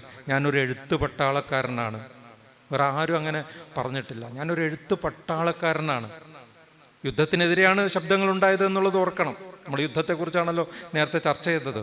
2ാം ലോക മഹായുദ്ധത്തിൻ്റെ പശ്ചാത്തലത്തിൽ വരുന്ന നോവൽ കൂടിയാണ് ശബ്ദങ്ങൾ. തൊട്ടിയുടെ മകൻ കോളറ, വസൂരി എന്ന് പറയുന്ന അതിഭയാനകമായ മാരക രോഗങ്ങളുടെ പശ്ചാത്തലത്തിലുള്ള നോവലാണ്. എങ്ങനെയാണ് നോവൽ എഴുതേണ്ടത് എന്ന് നമുക്ക് കാണിച്ചു തന്നിട്ടുണ്ട് ഈ 2 പേരും. 2 ഉദാഹരണങ്ങൾ പറഞ്ഞു എന്നേ ഉള്ളൂ. അപ്പം അവർ നിൽക്കുന്നത് മനുഷ്യപക്ഷത്തിൻ്റെ അങ്ങേ അറ്റത്താണ്, ഒരു ഏറ്റവും അരികിലാണ്. അതിനപ്പുറത്ത് മനുഷ്യപക്ഷത്ത് നിൽക്കാൻ പറ്റുന്ന നോവലുകൾ മലയാളത്തിൽ അധികം ഉണ്ടായിട്ടില്ല. ക്രൂരമായിട്ട് ഇടപെടുന്ന, ഞാൻ നേരത്തെ പറഞ്ഞല്ലോ ഈ ട്രംപിനെ കുറിച്ചൊക്കെ പറയുന്ന സമയത്ത് രാമനുണ്ണി ഇവിടെ ഇരിക്കുന്നുണ്ട്. രാമനുണ്ണിയുടെ ഏറ്റവും പുതിയ വാർഷിക പതിപ്പിൽ വന്ന ഏറ്റവും പുതിയ കഥ മനുഷ്യൻ എന്ന അന്വേഷണം, മനുഷ്യനെ, യഥാർത്ഥ മനുഷ്യനെ കുറിച്ചുള്ള, നമ്മൾ ആ കഥ വായിച്ചിട്ട് ആകെ ഞെട്ടിത്തരിച്ചു പോകും. മനുഷ്യൻ ഇങ്ങനെയൊക്കെ ആവാൻ പറ്റുമോ? അത്രയും ക്രൂവലായിട്ട് മനുഷ്യന് പെരുമാറാൻ പറ്റുമോ? അത് ഒരു യാഥാർത്ഥ്യമാണ്. ആ യാഥാർത്ഥ്യത്തെ എഴുത്തുകാരൻ ബോധ്യപ്പെടുത്തി കൊടുക്കേണ്ടതുണ്ട്. എങ്കിൽ മാത്രമേ സമൂഹത്തിന് തിരിച്ചറിവിൻ്റെ തെളിച്ചം കിട്ടുകയുള്ളൂ. കഥകൾ ധാരാളം, ഉദാഹരണമായിട്ട് ധാരാളം ആർക്കറിയാൻ പോലുള്ള കഥകളും NS മാധവൻ്റെ വൻമരങ്ങൾ വീഴുമ്പോൾ പോലുള്ള ധാരാളം കഥകൾ ഈ കലാപത്തിനെതിരെ, അക്രമത്തിനെതിരെ, യുദ്ധത്തിനെതിരെ എഴുതപ്പെട്ടിട്ടുണ്ട്. ആർക്കറിയാമെന്ന നോവലിൻ്റെ അവസാനം ചോദിക്കുന്നുണ്ട്, ഈ കഥയുടെ അവസാനം ചോദിക്കുന്നില്ലേ, ഈ കുഞ്ഞുങ്ങളുടെ മുഴുവൻ ചോരയ്ക്ക് ആരാണ് ഉത്തരം പറയുക? ട്രംപിനോടും നെതന്യാഹുവിനോടും ലോകത്തിൽ യുദ്ധ ആഹ്വാനത്തും ചെയ്യുന്ന എല്ലാ മൈൻഡ് വന്ന സമയത്ത് ഭക്ഷണം കഴിക്കണമല്ലോ, എന്നാലല്ലേ കുഞ്ഞിന് പാല് കൊടുക്കാൻ പറ്റുള്ളൂ. എന്നിട്ട് ഈ പേരും ഒന്നും അറിയാത്ത ഈ യാചകന്റെ മുന്നിൽ ഈ കുഞ്ഞിനെ വെച്ചിട്ട് തൊട്ടടുത്തുള്ള ഒരു പണി തീരാത്ത ഒരു അമ്പലത്തിലേക്ക് ക്ലയൻറ്റിനെയും കൊണ്ടുപോകുന്ന ഒരു രംഗമുണ്ട്. അപ്പോൾ അതുവരെ ഒരു പൊതുബോധത്തിന് എങ്ങനെയായിരുന്നു സെക്സ് വർക്കർ എന്നുള്ളത്, ആ ഒരു കാഴ്ചേനെയാണ് അവിടെ കംപ്ലീറ്റ് ആയിട്ട് ബഷീർ തിരുത്തുന്നത്. ശരിക്കും സെക്സ് വർക്കർ എന്നുള്ള, അവർ ജീവിക്കാൻ വേണ്ടിയിട്ടാണ് ജോലി ചെയ്യുന്നത്. ആ ജോലി ചെയ്യുന്ന സമയത്ത് അവരൊരു നേരം ഭക്ഷണത്തിന് വേണ്ടിയിട്ടാണ് അത് ചെയ്യുന്നത്. ആ ഒരു അനുതാപം ഉണ്ടാക്കിയെടുക്കാൻ എല്ലാ വായനക്കാരിലും മനുഷ്യരിലും ആ ഒരു അനുതാപം ഉണ്ടാക്കിയെടുക്കാൻ ഈ ശബ്ദങ്ങൾ എന്നുള്ള വർക്കിന് കഴിഞ്ഞിട്ടുണ്ട്.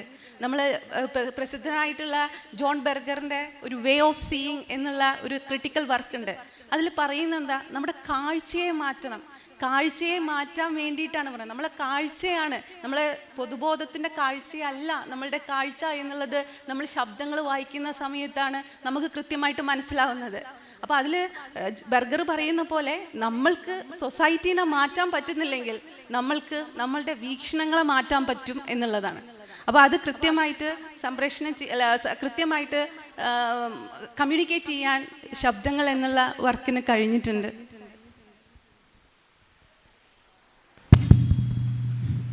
മാഷോട് ചോദിക്കാൻ വന്ന ചോദ്യമായിരുന്നു, പാരിസ്ഥിതികമായ നോവലിൻ്റെ ചരിത്രത്തിൽ ബഷീറിൻ്റെ ഇടം എങ്ങനെയാണെന്ന് മാഷോട്. മാഷിപ്പോൾ അത് സംസാരിച്ചു, അതിൻ്റെ ഏകദേശം ഒരു ധാരണയിലേക്ക് എത്തിയിട്ടുണ്ട്. മറ്റൊന്ന്, മാഷ് ഈ പറയുന്ന അലോഹലൻ എന്ന് പറയുന്ന നോവലിൽ സാമൂഹികമായിട്ടുള്ള പല പ്രതിസന്ധികൾ, അപ്പോൾ അത് ജാതീയവും മതപരവുമായിട്ടുള്ള പലതരത്തിലുള്ള പ്രതിസന്ധികളിലൂടെ കടന്നു പോകുമ്പോഴും എഴുത്തുകാരൻ എന്ന നിലയിൽ അംബികാസുധൻ മങ്ങാട് ഒരു പ്രതീക്ഷ എന്ന നിലയിൽ വയ്ക്കുന്നുണ്ട്. അതായത് മാഷ് തന്നെ ഇതിലെ കേന്ദ്ര കഥാപാത്രമായിട്ടുള്ള ചിമ്പിളു എന്ന് പറയുന്ന കഥാപാത്രത്തോട് പറയുന്നൊരു സന്ദർഭമുണ്ട്. ഈ മരങ്ങളെല്ലാം നോക്കൂ, പല ജാതികളായിട്ടും മുട്ടിയല്ലേ നിൽക്കുന്നത്, മനുഷ്യർക്കും അങ്ങനെ ഒരു കാലം വരും. എനിക്ക് ഇതിനോട് വിമർശനാത്മകമായിട്ടാണ് ഞാൻ നോക്കി കാണുന്നത്. മുട്ടി നിൽക്കുന്നതിന് പകരം ആ കലർപ്പിൻ്റെ സത്യത്തെ അംഗീകരിക്കുകയും കലർപ്പിലേക്ക് പോവുകയാണ് അർത്ഥത്തിൽ ചെയ്യേണ്ടതെന്ന് പറയുന്ന ഒരു അംബേദ്കർ ആശയമാണത്. മിശ്രഭോജനത്തിലൂടെ മാത്രമേ, അല്ലെങ്കിൽ മിശ്രമോചനം എന്നതിലുപരി മിശ്രവിവാഹത്തിലൂടെ മാത്രമേ ജാതിയെ ഇവിടെ നിന്ന് ഉന്മൂലനം ചെയ്യാൻ. അതുകൊണ്ട് മരങ്ങളായി ഒട്ടി നിൽക്കാതെ കലർപ്പിലേക്ക് പോവുക എന്ന് പറയുന്ന ഒരു വിമർശനം ഇതിലൂടെ ഉന്നയിച്ചുകൊണ്ട് ഈ സെക്ഷനിലെ പ്രേക്ഷകരിൽ നിന്നുള്ള ചർച്ചകൾ ക്ഷണിക്കുകയാണ്.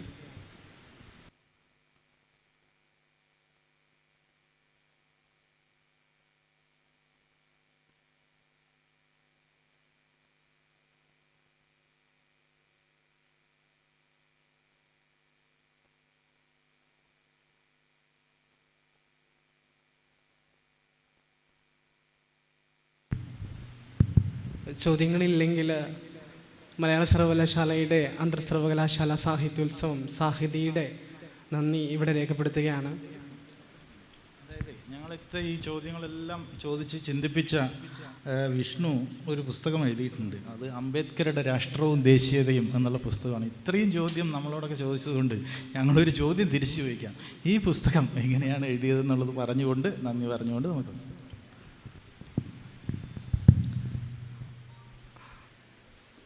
ജി അലോഷ്യസിൻ്റെ ഒരു പുസ്തകമുണ്ട്. അംബേദ്കർ വിവിധ സന്ദർഭങ്ങളിലായിട്ട് ഇടപെട്ട ദേശത്തെക്കുറിച്ചും രാഷ്ട്രത്തെക്കുറിച്ചും അംബേദ്കർ ഇടപെട്ട സന്ദർഭങ്ങളെ ജി അലോഷ്യസ് ക്രോഡീകരിക്കുന്ന ഒരു പുസ്തകമുണ്ട്, നാഷണലിസ്റ്റ് എന്ന് പറഞ്ഞിട്ട്. ആ പുസ്തകം ഞാൻ എൻ്റെ എൻഫിലിൻ്റെ കാലയളവിലാണ് ഞാനും അനിൽ മാഷും അത് ട്രാൻസ്ലേറ്റ് ചെയ്യുന്നത്. ആ ട്രാൻസ്ലേറ്റ് ചെയ്ത അത് ആശയാനുവാദത്തോടു കൂടി പദാനുപത ട്രാൻസ്ലേഷനിലുപരിയായിട്ട് ആശയാനുവാദത്തോടു കൂടി രൂപപ്പെടുകയും അതിൽ നിന്ന് രൂപപ്പെടുന്ന തെളിച്ചം എന്നിലും അനിൽ മാഷിലും മാത്രമല്ല വായനക്കാരിലേക്ക് എത്തേണ്ടത് ആവശ്യകതയുണ്ടെന്ന് തോന്നലിന് പുറത്താണ് സത്യത്തിൽ പറഞ്ഞ ഇങ്ങനെ ഒരു പുസ്തകം രൂപപ്പെട്ടത്. അതിൽ അവതാരിക EV രാമകൃഷ്ണൻ മാഷാണ് എഴുതിയിട്ടുള്ളത്. ശരിക്കും ഒരു അംബേദ്കറിസ്റ്റ് പൊളിറ്റിക്സ് എന്ന നിലയിൽ ഏറ്റവും വായനക്കാരിലേക്ക് എത്തേണ്ട ഒരു പുസ്തകമാണ് അംബേദ്കറുടെ രാഷ്ട്രവും ദേശീയതയും. എല്ലാവർക്കും സ്നേഹം മാത്രം. ഔദ്യോഗികമായിട്ട് ഈ 3 പേരോടും, പ്രത്യേകിച്ച് അംബികാസുധൻ മാങ്ങാട് മാഷിനോട് സ്നേഹം മാത്രം. അതുപോലെ ശ്രീകലാ മുല്ലശ്ശേരി, പ്രിയപ്പെട്ട അധ്യാപകനായിട്ടുള്ള ഗണേഷ് മാഷ്, സാഹിതിയുടെ പേരിലും മലയാള സർവകലാശാലയുടെ പേരിലും സ്നേഹം പറഞ്ഞുകൊണ്ട് മാത്രം നിർത്തുന്നു.